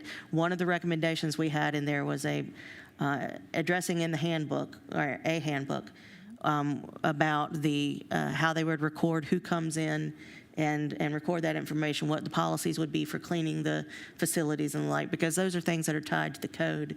In that handbook, if the applicant provided that the spaces would be rented by the whole lot would go at once, then that would be their option. But we don't have anything in the code to make that. They could show that to you, but we don't have something under the code to tie that to that I'm aware of right now. In the process of reviewing this, I'll be happy to see if there is something. So they can turn away anyone they wish to turn away? Well, the way I would say it is if they rent the whole site at once. No way of knowing. Right, we don't. If 5 families come out to be part of a camp and 3 spaces are available, those 5 families are not going to pay for the other 3 so that they have it to themselves. That's part of the business plan that would be helpful to have information for you, but unless I can find a section of code that relegates that, I think the definition of a campground is more akin to you may have a set of strangers beside a set of strangers beside a set of strangers. We don't have anything that further defines that campground to be a unit of visible or visiting for a large group, because I guess we've never had the opportunity. Not that I know of. Let me rephrase that because we are being recorded. Not that I know of. I'd be happy to look that up. Okay. I was just looking to see if there was any difference between private and public use. Can I renege and say that, well, this is for the community. I had one more question for the people that live out there, and they raised this issue. And that is, what is your policy going to be as far as access to the lake? As they have used it for years and decades, the people that live there. You're talking about in relation to the campground? I mean, his policy as far as use of the lake. And I know there's a question about the property line. Right. However, Not even the campground doesn't touch the lake. I know. But he's brought it up, they've brought it up. I would advise against that question. I don't believe that the relevance would hold, and we can't regulate it. Okay, that's fine. I apologize. I hate to do that, but I feel like it's my responsibility. Oh, absolutely. Thank you. That's what you get paid the big bucks for. Question? I'm sweating them bucks. Sure. Do we have a process whereby the questions that were raised by the public tonight are addressed as part of a continued conversation with our applicant? For the ones that I haven't already addressed, I'll be happy to. We can put it in the report. But the questions that were asked tonight are part of the They're part of the record. I can go back through it. It will be included in the minutes. The things I can't answer are concerns about whether property values will increase or decrease. That is a subjective statement that without a several-year study, I can't do that. But I can address who will be in charge of looking at the roads. I can address, what would the buffer be. I can go back. Let's see, what else do we have on there? I think one of the questions was, have you secured the sewer permits for the 8 spots?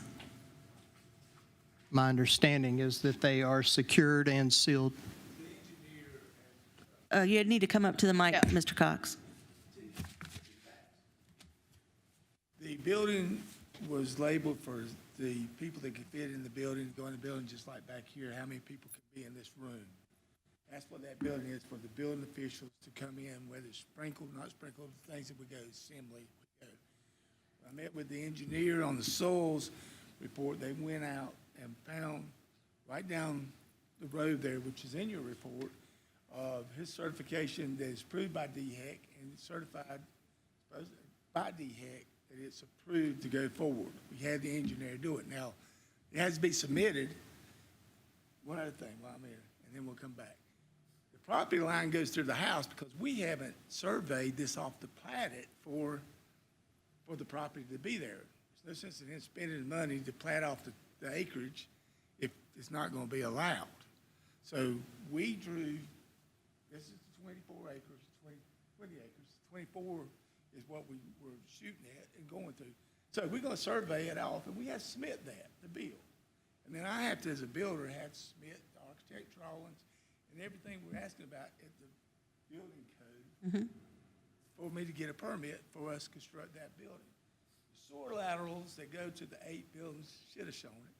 We do that. We didn't have any meeting before we came in here. We came in, we presented, we got a notice in the mail that we posted, and we never reviewed anything that we submitted. An engineer and my architect will come and sit in a round table when we get all these questions answered. The sewer has been certified by a certified technician that's approved by the state of South Carolina, just like everybody else is approved. We have to take his word or what is stamped as it being there. It's his system, not ours. But it's built for the people that was in the activity center and the 8 people in 8 spots of the camper. That's what that facility's for. If we have a client, I have a client here that's holding insurance, that septic tank system needs to work. Answer your questions. So that's a lot of answers in one, but I wanted to get all that in. Right. We would love to have opportunity with staff to say, engineer and architect, this is what you want. Turn around. A lot of this is not any problem. State road, that's state road. I'm sorry, sir. The question was, have you secured the sewer permits? I have the sealed drawings that you have in front of you, that yes, ma'am, they are, as far as I can go, the land is permeable, and we'll work with the septic tank system. Is that a no? I'm sorry, I'm hearing a lot of words, but it's just, have you secured those 8 sewer permits? I have had the land tested and we work. No, ma'am, I have not got it. So it's a no. No. Thank you. The sealed drawing says I can. Sorry? The drawings that are sealed and the numbers. Okay, one of the members of the public had asked if they had been secured, and it's our job to ask the question and get an answer. So the other question I have is, how many parking spaces are there? I'm sorry, I did not count all of them.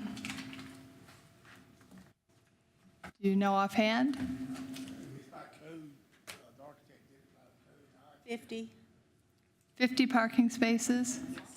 So if the 50 parking spaces were full and the 2 in the per RV slot would be 66, so that you cannot guarantee that there would not be less than 50 trips a day. Well, your code is what's requiring the number of parking spots. If they're sitting empty all the time, they're sitting empty all the time. Of course. I mean, we didn't say we think there's going to be 50 cars. The code requires that amount of parking spots. You can handle those 50 more people plus 2 more cars per RV slot. So there is the potential, if you have a great successful weekend or retreat or just a one-day's activity, you could have more than 50 trips per day.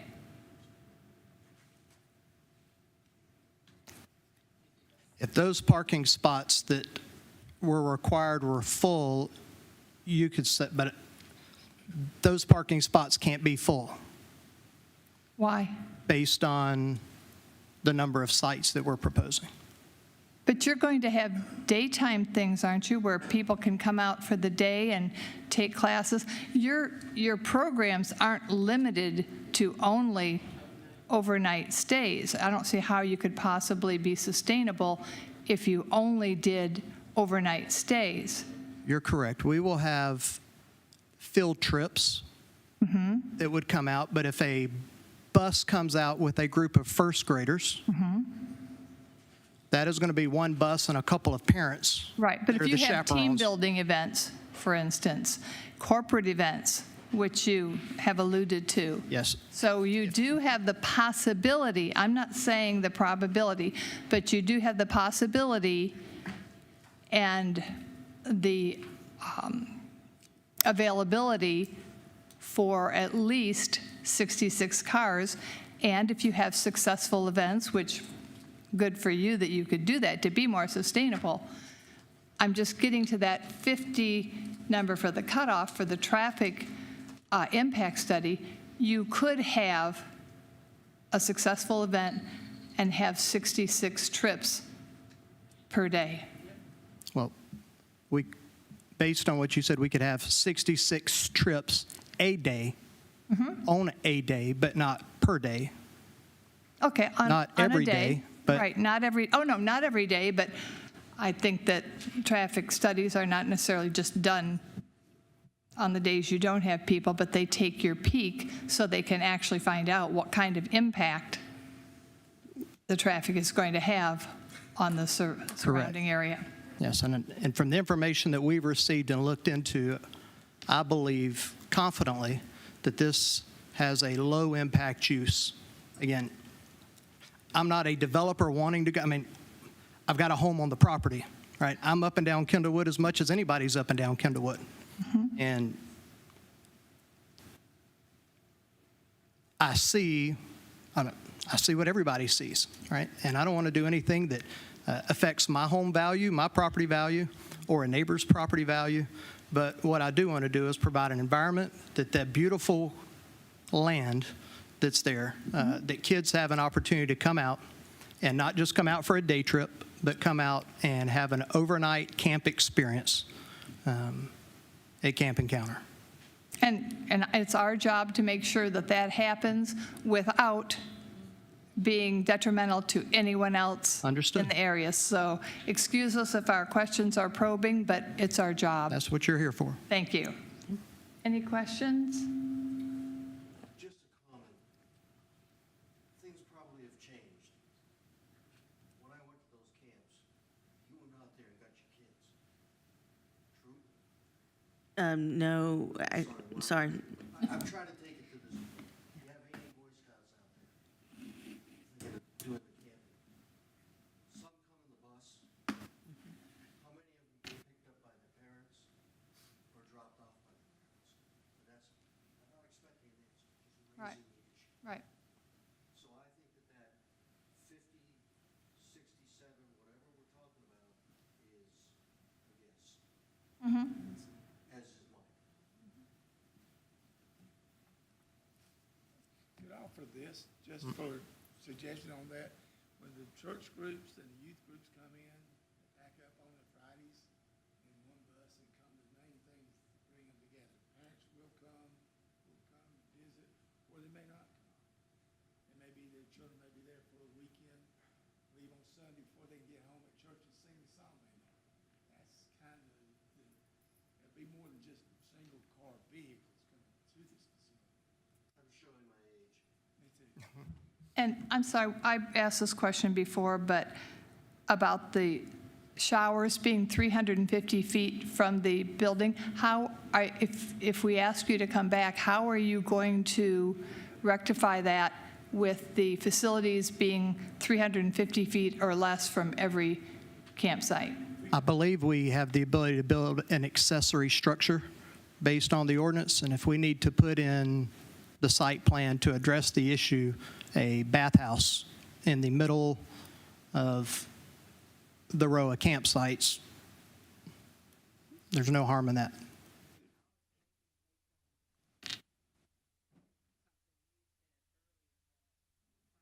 There we go. That even primitive campsites are required to have a bathhouse, and that would need to be added into your plan. Is that correct? Yes, Okay. ma'am. Yes, ma'am. The 8 campsites, you look over into the I'm sorry, but he did say they would be primitive camping. So they would have to have their own bath site, not required to run all the way back up to an RV. Okay. And the 8 campsites that we have RV will show the hookups, and there is a removable facility that can be moved in if we chose to go that way with showers, just like Porta Johns, and they have shower facilities too.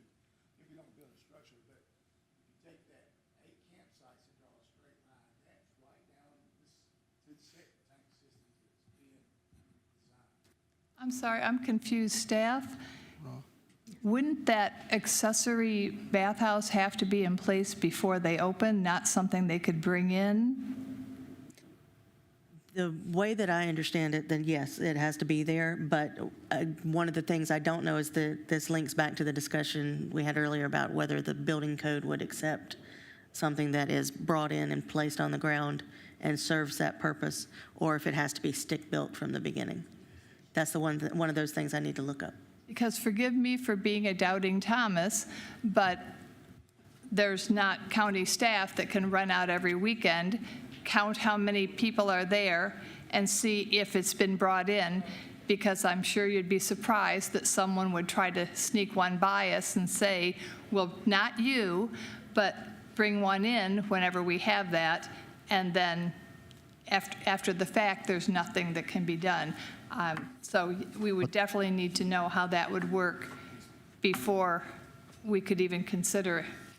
So in my mind, there's got to be 2 bathhouses, one for the RV campsite and one for the primitive campsite. I was looking that up. While I'm looking that up, And just as a side note, gentlemen, you have to speak into the microphone. We can hear you in here, but if you're not speaking into the mic, it doesn't pick up on the recording. So I can't do the minutes. So the 8 campsites that are shown there, are those all for RVs? Those are for RVs, and going across the top left, which aren't shown, they would be shown in the site. That is where we would be able to set up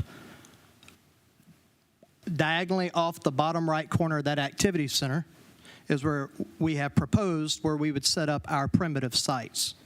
So they would be within 350 feet clearly of the activity center that would have shower and would have bathrooms. Okay, so we're just... But if for some reason, if at the very bottom on that last site, if that became a primitive camping site, then yes, then you would have an issue that's not within 350 feet. Does the bathhouse have to be available for the RV campsites also? there is a requirement of 1 per campground for a service building, even if everything was RV. You have to have 1 service building per campground. If it is primitive camping, so for instance, when we reviewed this, we looked at the 8 campsites as tent sites. And that's where I came into that these had to be within 350 feet. I didn't see any water and sewer hookups on those 8 sites, so I assumed that there were none. With no water and sewer hookups in those areas, they would have to be within 350 feet of a service building, meaning that would need to have more than 1 service building in this particular plan. If all those are intended to be RVs, they will all have water and sewer hookups. That's required. But in addition to that, they will need at least 1 service building for the entire campsite that will serve anybody that's not in the RV at that time. And that will include the shower, the bathroom, and the sink. If I can speak for anybody other than myself, I think at this point, any questions we have are what we need to see the next time. Yes, I agree. So if anyone still has questions, it's fine. For anything that you want to be nailed down or surveyed or... Excuse me. Did we change horses there on those 8 sites? We were talking about Boy Scouts and 8 per campsite and, tents and being 64 kids there. And now all of a sudden you just said all of those campsites are going to be RVs. So since I'm in the microphone, let me provide as much clarification as I understand. Ms. Harden did not see the information on the, because it's a sketch plan. So there was not the information showing that there was water and septic hookups. So she then made the analysis that they were all primitive sites. That was great troubleshooting. However, it was incorrect.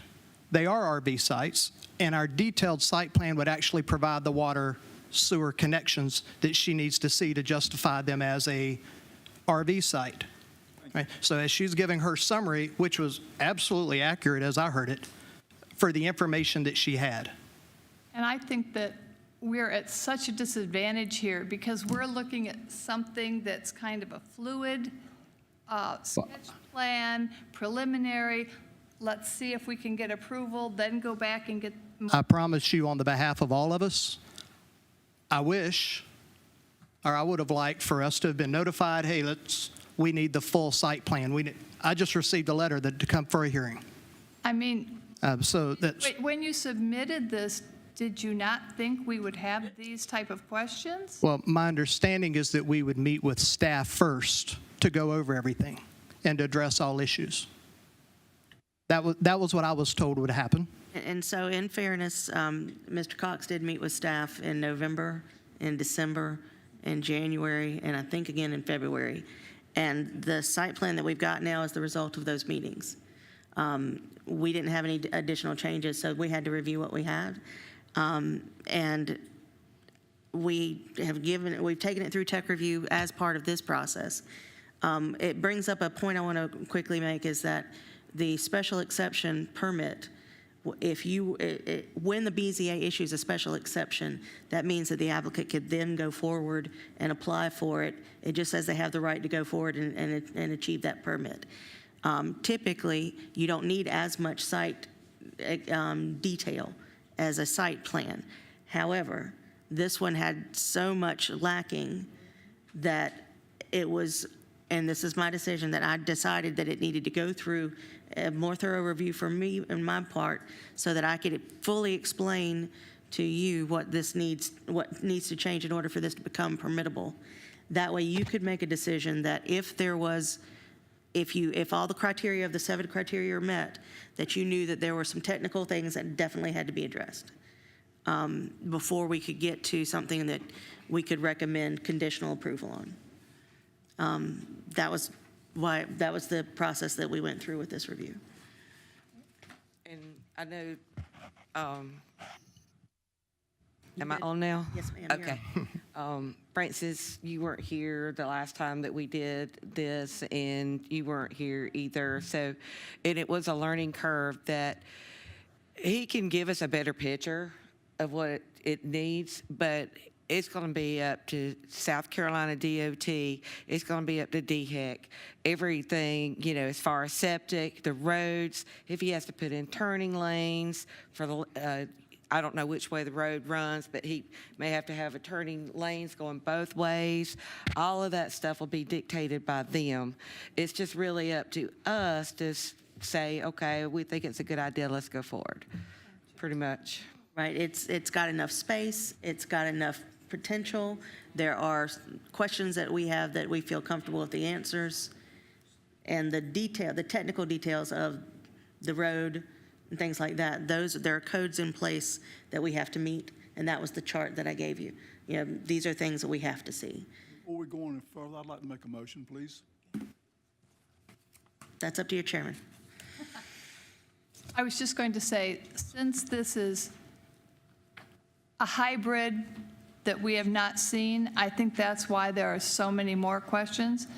Whereas someone comes in with X amount of acres and 172 campsites, and it's a campground, I think that's so much easier. I think it's just very difficult with this hybrid that's been presented, trying to wrap our heads around possible questions to come up, to give to you, to come back with more answers. Yes, would someone like, or there are several actions we can take tonight. We can approve the application. We can deny the application. We can approve it with stipulations and conditions, or we can postpone the application until the next meeting if the information provided is not sufficient for the board to make a decision. Would someone like to make a motion based on one of those 4 actions? I'd like to make a motion that we postpone for a minimum of 1 month. That's a motion by Mr. Jones. And the second is by Ms. Ingram.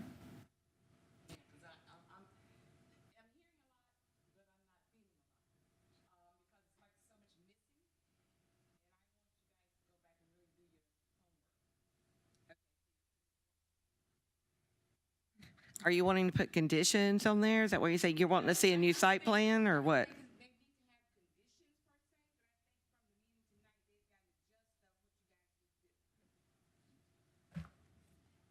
They've got the documentation from the staff that tells them what they need to do. I don't think we need to. Okay, that's what I was saying, because everything's will be laid out for them. We don't have to, the only thing is, they recommend that we put the condition on there that people can't stay longer than 30 days. I'm thinking that when they bring more information next month, then we would vote, and if we have conditions then to put on.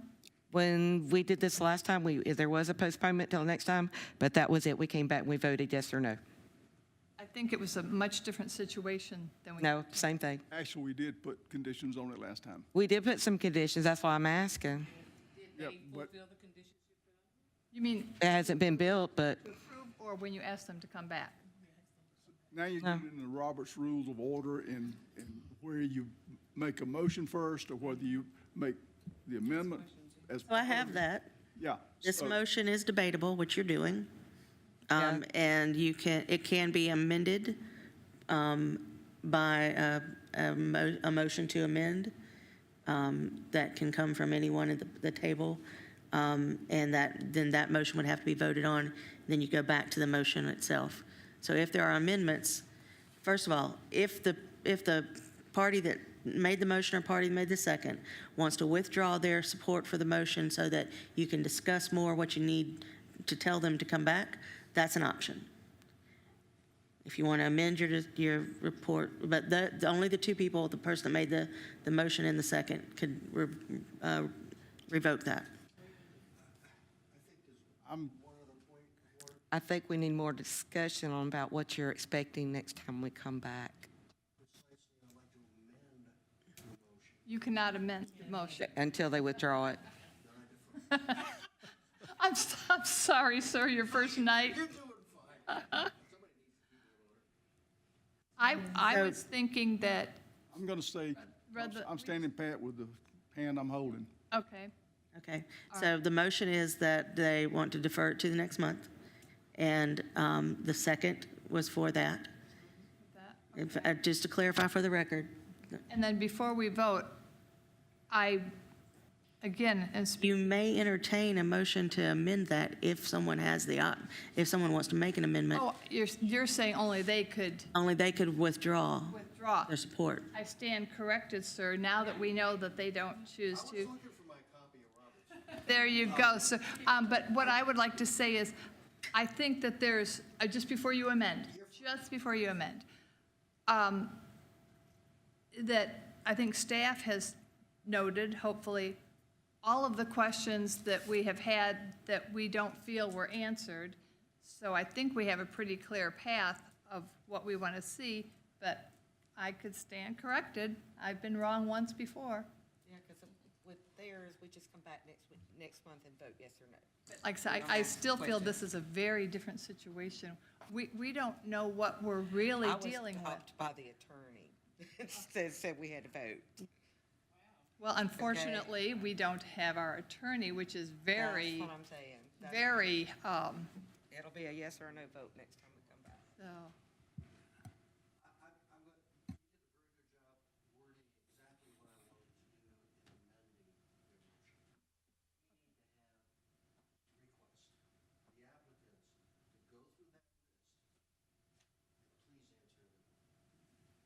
And does that include an amended site plan? So is that in form of a motion that you would like to amend the motion? What the process is that the motion has been made, but if there's something that needs to be added to it, Okay. the person can, someone can say, I make a motion to amend I make a motion to amend the motion to add such and such and such. Then you need a second for that to be a valid motion. Make the motion that we amend the original motion to include responses to all of the notes that were taken at the meeting. Not yet, because the motion has been proposed to be amended. Is there a second? Yes. That's a second? So now you vote on the amendment. Do you accept the amendment to the motion as a group or not? Your vote. How many vote in favor of amending the motion to read that they would like the applicant to come back, answering all the questions that have been put forward tonight, including an amended site plan that tells us exactly, well, I don't want to add all that, but an amended site plan, period. And all in favor? Okay, since that motion carries, you now have a motion on the table that says the motion to continue until next month with the stipulation of we need to see everything that was stated plus the new site plan. And then the Madam Chairman would call for a vote on that when you're ready. All right. As the staff, as has been said, the motion is to continue this for 1 month to the next meeting with the stipulation that the applicant answer all questions that were put forward, including bringing an amended site plan. All in favor, raise your hand. It is unanimous. Thank you. Thank you. Yes. One other thought for this. I'm concerned about what Beverly brought up. Mhm.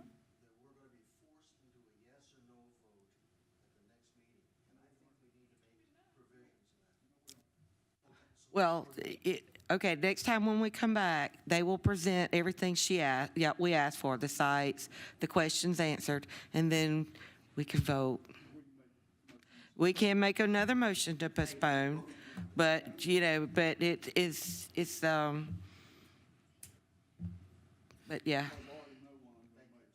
For clarification, when we come to the next meeting, you will have the same options as you had tonight. That is, approve with conditions, deny, or postpone. Those Yeah, options now that will we have be the same. some steps in there. Okay. So, gentlemen, we will see you. The next meeting is June. Oh, my. Oh, let me get to the calendar. Pardon me. Of course, why wouldn't I have this pulled up? 7th? June 7th? Does that sound right? June 6th. June 6th. Same time, same place. 6.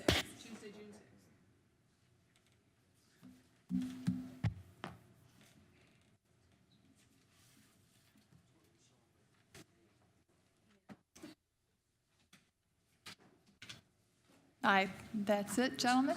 You are dismissed. We will see you June 6th. And they called it D-Day for a reason.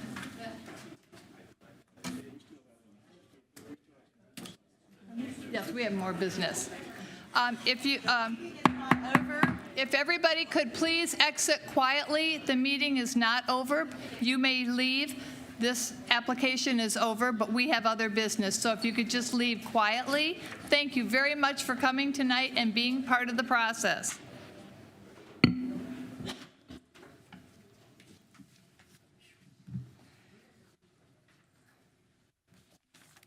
All right, the next item on the agenda is it Board Member of the Year. Are there any nominations for Board Member of the Year? And you can nominate yourself. You can nominate another member. On the screen, I copied a section from the email that came from our county clerk to council, that we encourage the board, the commission, to nominate different members than the nominee from the previous year, so that different members can experience the event that are deserving of recognition. This is the board member of the year dinner. It'll be held on Thursday, June 22nd at the Lancaster County Historic Courthouse. And who has been Who was last year's? member of the year? Because we met very few times last year, we did not have a meeting in the months where we would have accepted a nomination. Well, then it's wide open. So we did not have a nominee last year, and I'm not aware of whether there was a nominee prior to that.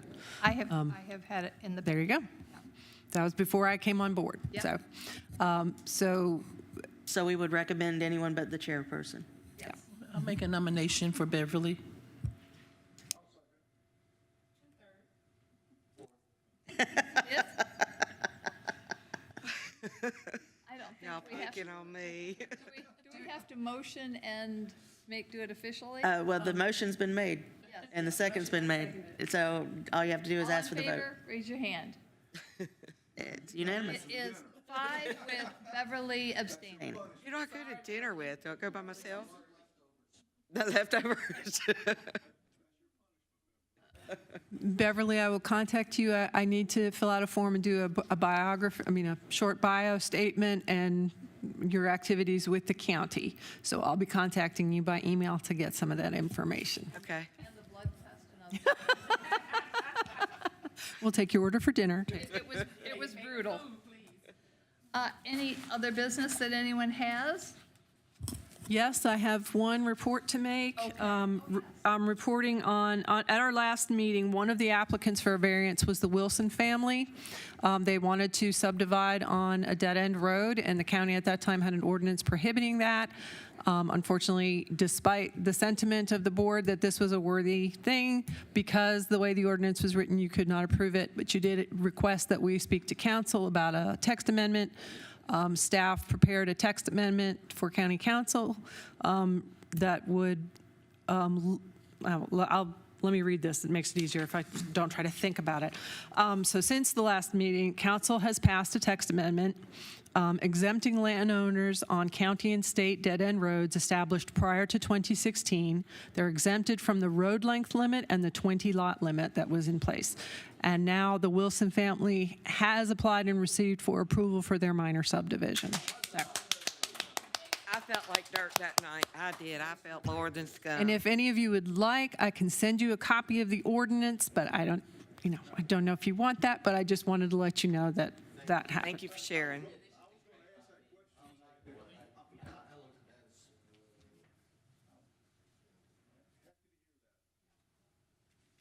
Now, it doesn't solve all the problems because there are other ordinances that do determine whether you can subdivide. But they got theirs. But that got theirs. Yeah. Yes. And one of the gentlemen, can we have a motion to adjourn? Wait,